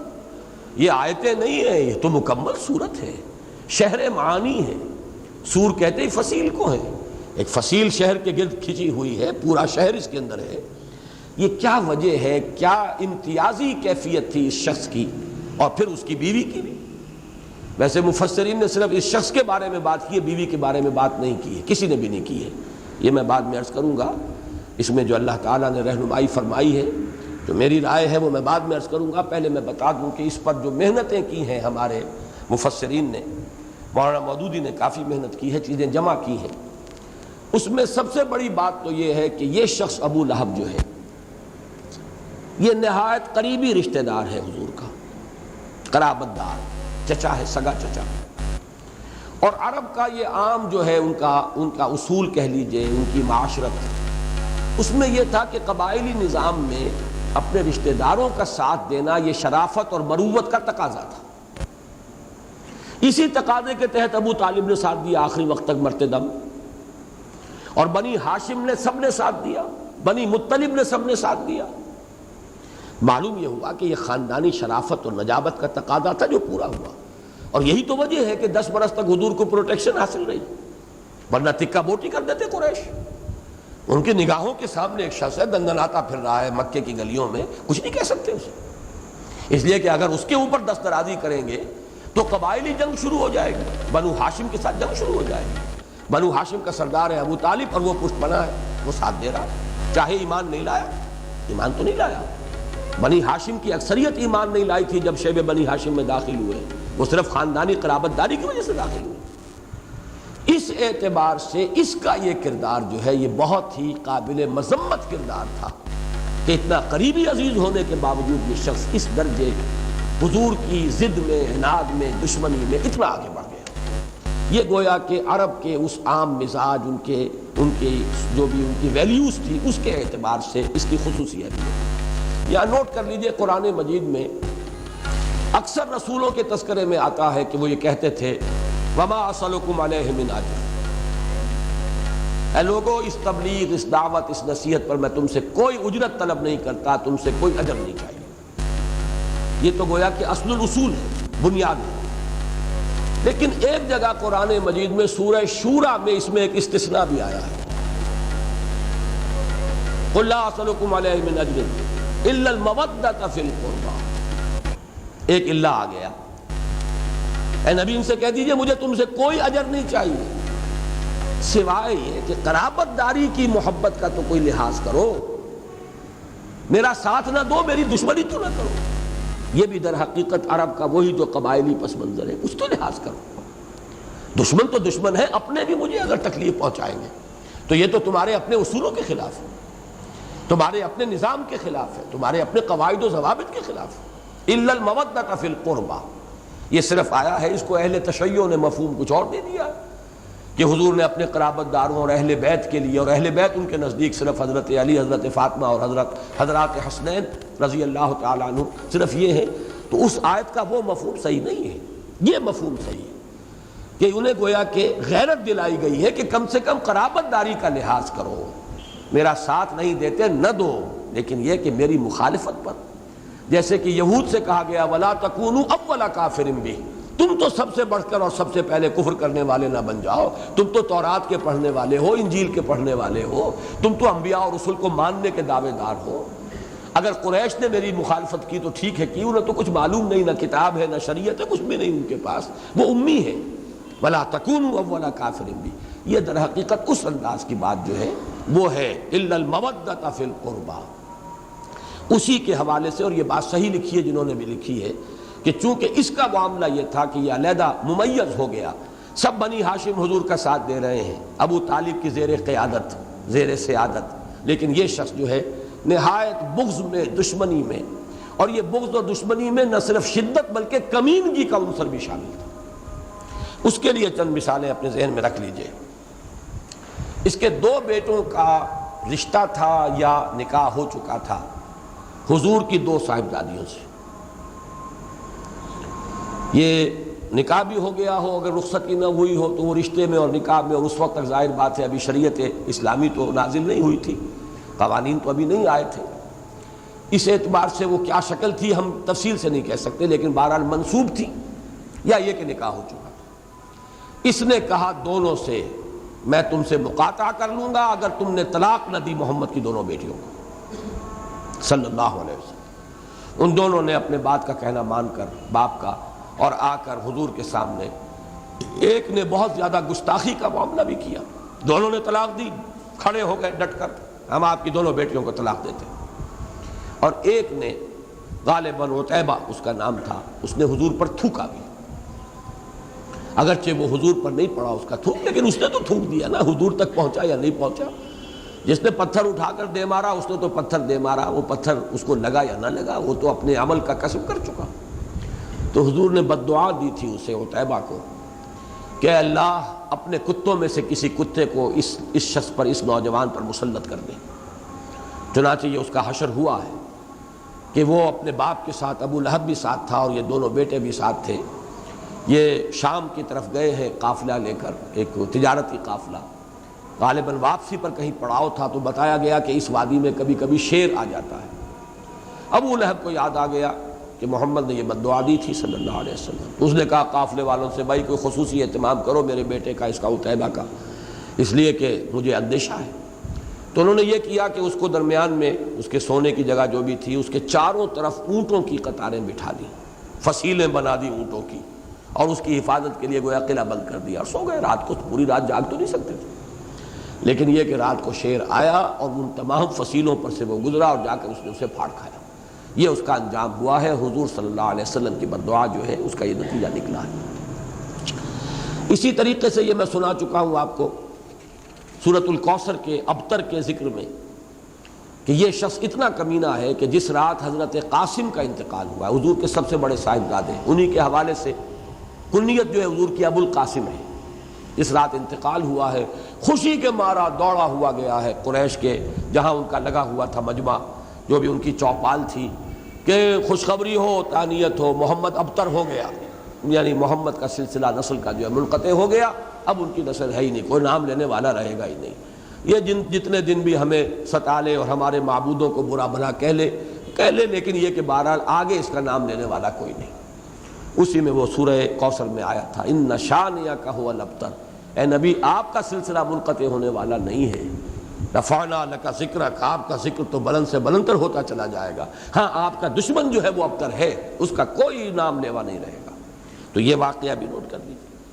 پھر یہ کہ ایک دیوار بیچ کا یہ ہمسایہ تھا حضور کا، سگا چچا ہے، ایک ہی خاندان کے لوگ جیسے رہتے ہیں، گاؤں میں بھی آج کل رہتے ہیں، کوئی بڑے بڑے محل اور وہ بیگھوں میں پھیلی ہوئی یا وہ کنالوں کی بنی ہوئی کوٹھیاں تو تھی نہیں، چھوٹے چھوٹے گھر ہیں، دیوار بیچ میں۔ تو یہ جب حضور نماز پڑھ رہے ہوتے تھے اوپر سے کوئی گندگی پھینک دیتے تھے، ہنڈیا چڑھی ہوئی ہے اس کے اوپر کوئی نجاست ڈال دی ہے، تو حضور باہر آتے تھے، فریاد کرتے تھے، یہ کیسی ہمسائیگی ہے، یہ ہمسائیگی کا یہ حق تم ادا کر رہے ہو، جیسے قرابت داری کا تم نے کوئی حق ادا نہیں کیا، ہمسائیگی کا بھی حق ادا نہیں کر رہے۔ پھر اعلانیہ مخالفت میں حضور کی سب سے پیش ان تمام چیزوں کو نوٹ کیا ہے مفسرین نے کہ یہ وجہ ہے کہ جس کی بنا پر یہ شخص جو ہے اتنی اہمیت کا حامل تھا کہ اس کی مذمت میں یا اس کے لیے بد دعا پر مشتمل یا اس کے لیے بد انجام کی پیشین گوئی پر مشتمل یہ مکمل صورت نازل ہوئی۔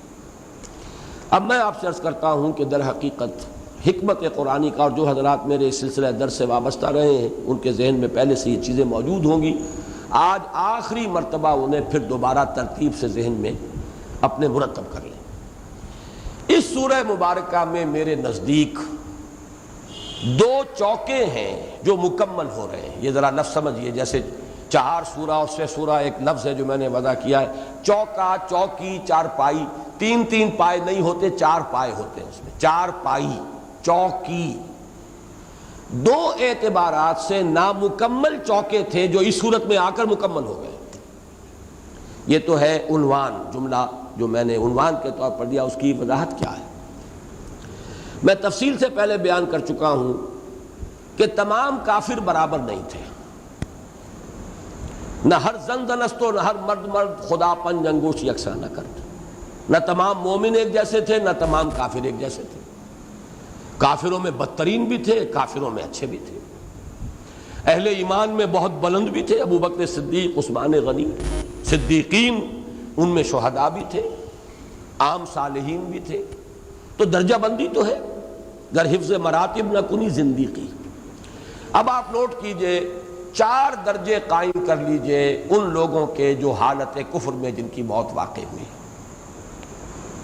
ان میں سے 3 کا ذکر ہو چکا ہے، یہ چوتھا بدترین ہے جو خانہ خالی تھا، ابو لہب کے ذریعے سے اس سورہ مبارکہ میں وہ خانہ بھی مکمل ہو گیا۔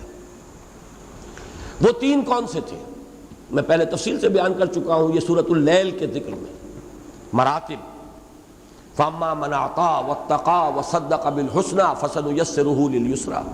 اگر یاد ہو تو، لیکن اس وقت میں پھر اجمالاً بیان کر رہا ہوں۔ مثلاً بہترین لوگ ان میں وہ تھے جو اگرچہ کفر پر مرے ہیں لیکن انہوں نے مخالفت نہیں کی،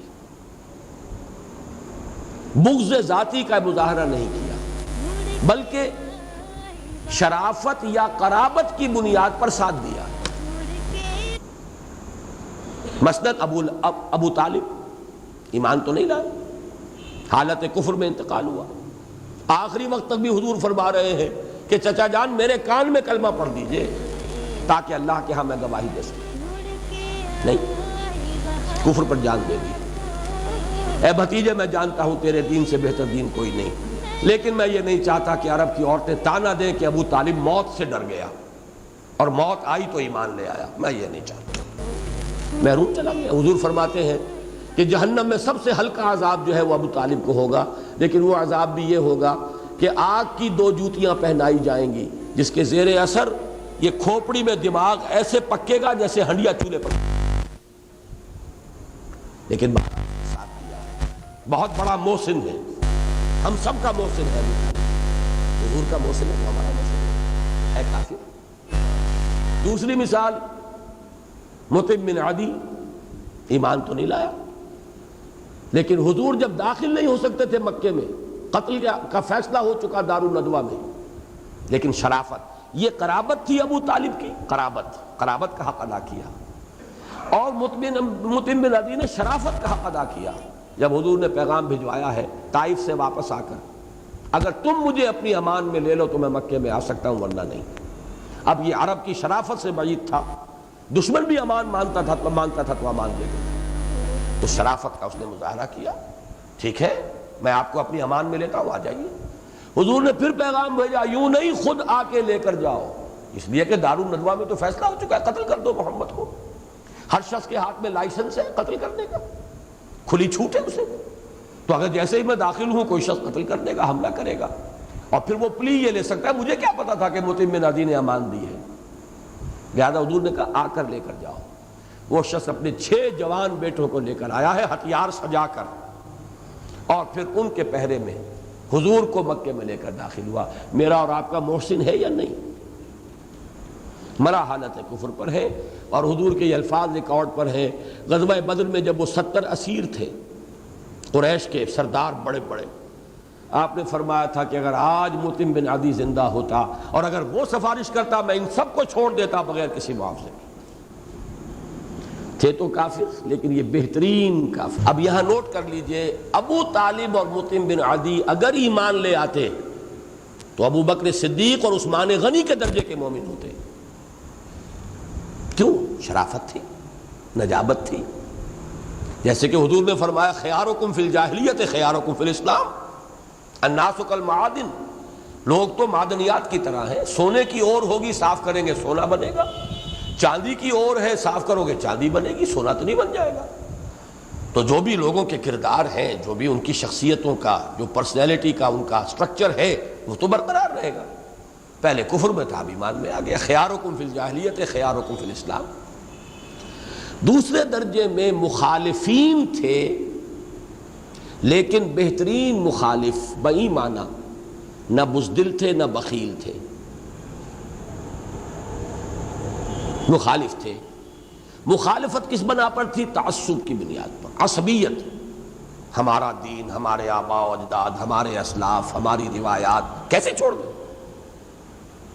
یا یہ کہ کچھ اپنے تکبر کی وجہ سے، لیکن کمینگی نہیں، بخل نہیں، اور اسی طریقے سے بزدلی نہیں۔ ابو جہل، عتبہ ابن ربیعہ یہ اس صف میں آئیں گے۔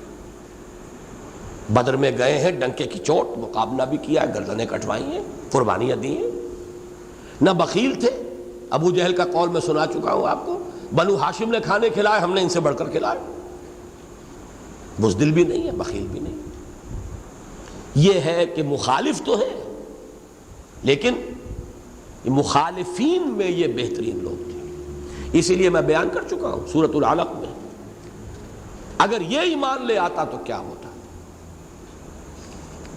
کبھی تم نے غور کیا؟ یہ شخص ایمان لے آتا تو کیا ہوتا؟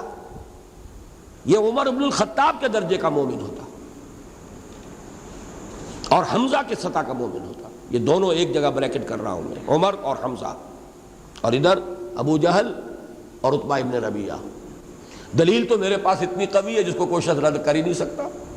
حضور نے دونوں کو پیش کیا، ابو جہل کو بھی اور حضرت عمر کو بھی برابر رکھا، تبھی پیش کیا نا کہ اللہ عمرو ابن ہشام، جو ابو جہل کا اصل نام ہے، ابو جہل تو اس کی کنیت تھی، عمرو ابن ہشام اور عمر ابن الخطاب میں سے کسی ایک کو ضرور میری جھولی میں ڈال دے، ایک کو تو اسلام کی توفیق دے، اسلام کو تقویت حاصل ہوگی اگر ان دونوں میں سے ایک بھی ایمان لے آئے۔ تو برابر کی تھی کہ نہیں شخصیت؟ ٹھیک ہے، وہ محروم رہ گئے، اسی تعصب میں جان دے دی۔ اور یہ قرۂ فال بنام من دیوانہ زدن، حضرت عمر کو اللہ نے منتخب فرما لیا۔ لیکن پرسنالٹی سٹرکچر کے اعتبار سے یہ ہم وزن لوگ ہیں۔ یہ اگر ایمان لے آتے تو حمزہ اور حضرت عمر رضی اللہ تعالیٰ عنہما کے پائے کے۔ تیسرے درجے میں ہیں مخالفین لیکن بخیل، اپنی سیادت اور قیادت کی چودراہٹ کی حفاظت میں حق کو پہچاننے کے باوجود نہ ماننے والے۔ یہ وہ کردار ہے جو سب سے زیادہ قرآن میں زیر بحث آیا، ولید بن مغیرہ۔ سورہ نون میں بھی تذکرہ اسی کا ہے، سورہ مدثر میں تذکرہ اسی کا ہے، اور بھی بعض مقامات پر خیال ہے کہ وہی کردار ہے۔ یہ کردار جو ہے میٹھی چھری والا کردار ہے، مصالحت کرنے کے لیے، دام ہم رنگ زمین بچھانے کے لیے، زہر سے مت مارو گڑ دے کر مارو، یہ وہ کردار ہے۔ یہ کہیں اگر ایمان لے آتا تو کون بنتا؟ یہ عبداللہ ابن ابی بنتا، منافق بنتا، اس لیے کہ وہ کردار نہیں ہے اس کے اندر۔ اب یہ تین تو ہو گئے، اب بدترین کردار وہ ابو لہب ہے۔ کوئی خیر نہیں، کوئی بھلائی نہیں سوائے شکل و صورت کے، سوائے حسب نسب کے۔ یہ چیزیں گیون ہیں انسان کے لیے، یہ تو اس کی اپنے کردار کی بات تو ہے ہی نہیں۔ شکل ہے اللہ نے بنائی، رنگت ہے اللہ نے دے دی، حسب نسب اللہ کا عطا کرتا ہے، باقی بخیل انتہائی، بزدل انتہائی، کمینہ انتہائی۔ کمینگی میں وہ ساری باتیں نوٹ کر لیجئے کہ جو مفسرین نے نقل کی ہیں، نہ قرابت کا لحاظ ہے، نہ شرافت کا لحاظ ہے، نہ ہمسائیگی کا لحاظ ہے، یہی تو کمینگی ہے۔ دشمن کے بھی بچے کے انتقال کے اوپر آدمی خوشیاں نہیں مناتا، اور یہاں یہ بدبخت گویا کہ دادا ہے حضرت قاسم کا، حضور کا چچا ہے، اور یہ خوشخبری دے رہا ہے قاسم کے انتقال کی۔ تو کمینگی، بزدلی اور بخل، ساری خرابیاں جس میں جمع ہیں۔ اب وہ اگرچہ الفاظ اچھے نہیں ہیں، لیکن ہمارے ہاں کی کولوکیل لینگویج کا وہ بہترین تعبیر ہے اس کی۔ یہ ہمارے علاقے کی، دہلی کے گرد و نواح کی یہ کولوکیل لینگویج جو ہے گھریلو استعمال کی، اس میں ایک مثال بیان ہوتی، گو در گو بلی کا گو، یعنی فضلے بھی جو ہوتے ہیں، گائے بھینس کا جو ہے گوبر، آپ اسے لیپنے میں، پوتنے میں، گوبر اس کے بنا کے آپ نے اوپلے جلا لیا، ایندھن بنا لیا، کسی کام تو آیا۔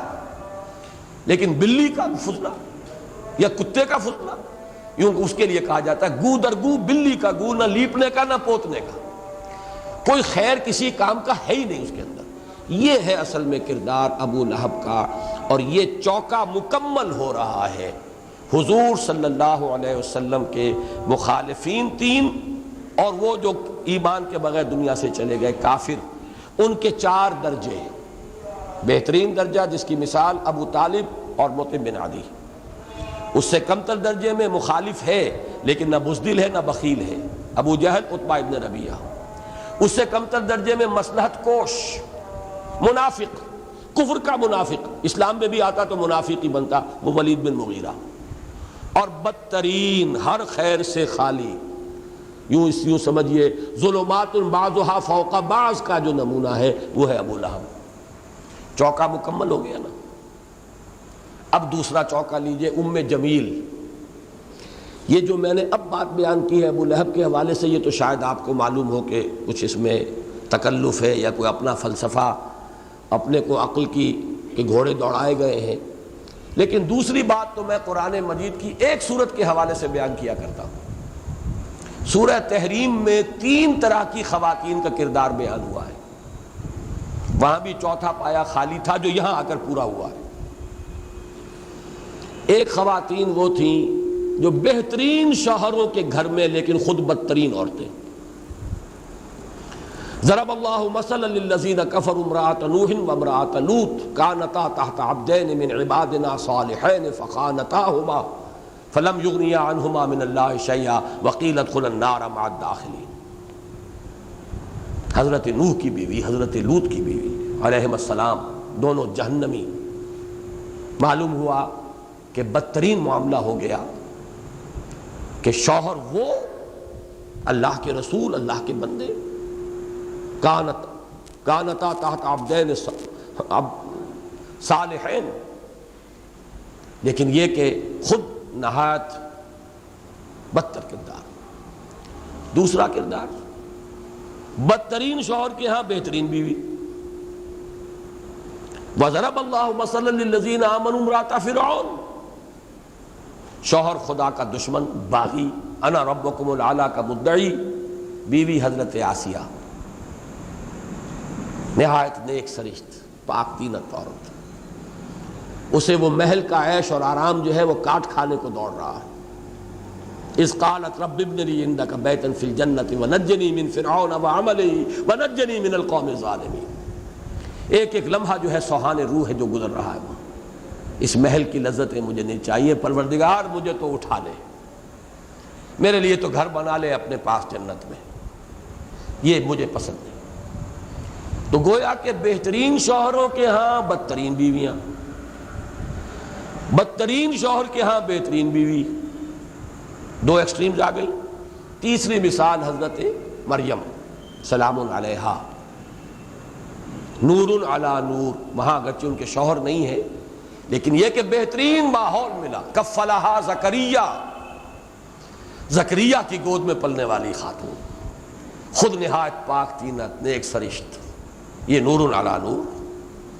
ومریم ابنۃ عمران التی احصنت فرجہا فنفخنا فیہ من روحنا وصدقت بکلمات ربہا وکتبہ وکانت من القانتین. بتائیے چوتھی جگہ ہے کہ نہیں خالی؟ بدترین شوہروں کے ہاں، شوہر کے ہاں بہترین عورت، تضاد ہے نا. بہترین شوہروں کے ہاں بدترین بیویاں، تضاد ہے. لیکن نور علی نور مریم، تو ظلمات بعضها فوق بعض وہ ام جمیل. وہاں بھی ایک پایا تھا خالی جو یہاں آ کر پورا ہوا. ظلمات بعضها فوق، خود نہایت بدطینت، بدسرشت، لیکن شوہر اس سے آگے. یہ کہنا مشکل ہے کون بدتر ہے. یہ ہے قرآن مجید کی اس حکمت کا مضمون جو اس سورہ مبارکہ میں آ کر مکمل ہوا. مخالف یا کافروں کے 4 درجے، ان میں بدترین ابو لہب. خواتین کے لیے 4 امکانات ان کی حیثیت کے، ان میں بدترین ظلمات بعضها فوق بعض ابو لہب بھی ہے، اور ظلمات بعضها فوق بعض یہ ام جمیل بھی ہے. اور دونوں کے بارے میں آپ کو بتا چکا ہوں کہ حسب و نسب دونوں کا بہت اونچا. امیہ اور ہاشم کا خاندان جڑے ہوئے ہیں یہاں. ابو سفیان کی بہن ہے، حرب کی بیٹی ہے. لیکن صورتحال یہ ہے، اور آج میں سمجھتا ہوں کہ پھر اسی پر ہم اکتفا کریں، ورنہ سورۃ الاخلاص کا تو کوئی حق ادا نہیں ہوگا. اس کا تو ہمیں حق ادا کرنا ہے۔ میرا خیال یہ تھا کہ آج یہ دونوں صورتیں ہم مکمل کر لیں گے، لیکن ما شاء اللہ کان وما لم یشاء لم یکن، جو اللہ نے چاہا وہ ہوا اور جو اللہ نے نہیں چاہا وہ نہیں ہو سکتا تھا۔ اب اگلے جمعے کا مسئلہ یہ ہے کہ جمعہ تو میرا ہے کراچی میں، لیکن میں ابھی یہ طے کر لیتا ہوں کہ ہفتے کو میں واپس آ جاؤں گا اور ہفتے کا درس ہوگا سورہ اخلاص انشاءاللہ تعالی اگلے جمعے میں ہم پڑھیں گے۔ باقی اس کی جو عظمت ہے، اس کا جو مقام و مرتبہ ہے، وہ کسی کو بتانے کی ضرورت نہیں ہے۔ البتہ یہ ضرور آپ کیجئے کہ اپنے احباب کو جو بھی اس درس میں تسلسل کے ساتھ شرکت کرتے رہے ہیں، بعض لوگوں کو معلوم نہیں ہوتا کہ درس کا سلسلہ ہو گیا، 1 مہینے کا وقفہ ہو گیا تھا، تو میرا تو یہ خیال تھا کہ اگر یہ دونوں صورتیں آج ہم پڑھ لیتے تو معوذتین، پھر چونکہ ایک سفر بیرونی شاید میرا ہو اس مہینے کے آخر میں، پھر ناغے آنے ہیں، تو اگلے مہینے پھر ہم اس کے لیے ایک تقریب بھی منعقد کریں۔ یہ ہمارا مسلسل درس قرآن جو ہے یہ اختتام کو پہنچے گا معوذتین پر، لیکن یہ کہ اب اس کا جو ٹائم ٹیبل میں نے ذہن میں بنایا تھا وہ تو درہم برہم ہو گیا، اس لیے کہ آج ہم صرف سورہ لہب تک ہی اپنے اس درس کو رکھ سکے ہیں۔ اب جو بھی اللہ کو منظور ہوگا، بہرحال یہ نوٹ کر لیجئے، اگلے ہفتے انشاءاللہ العزیز یعنی 12 تاریخ کو ہم سورہ اخلاص کا مطالعہ کریں گے۔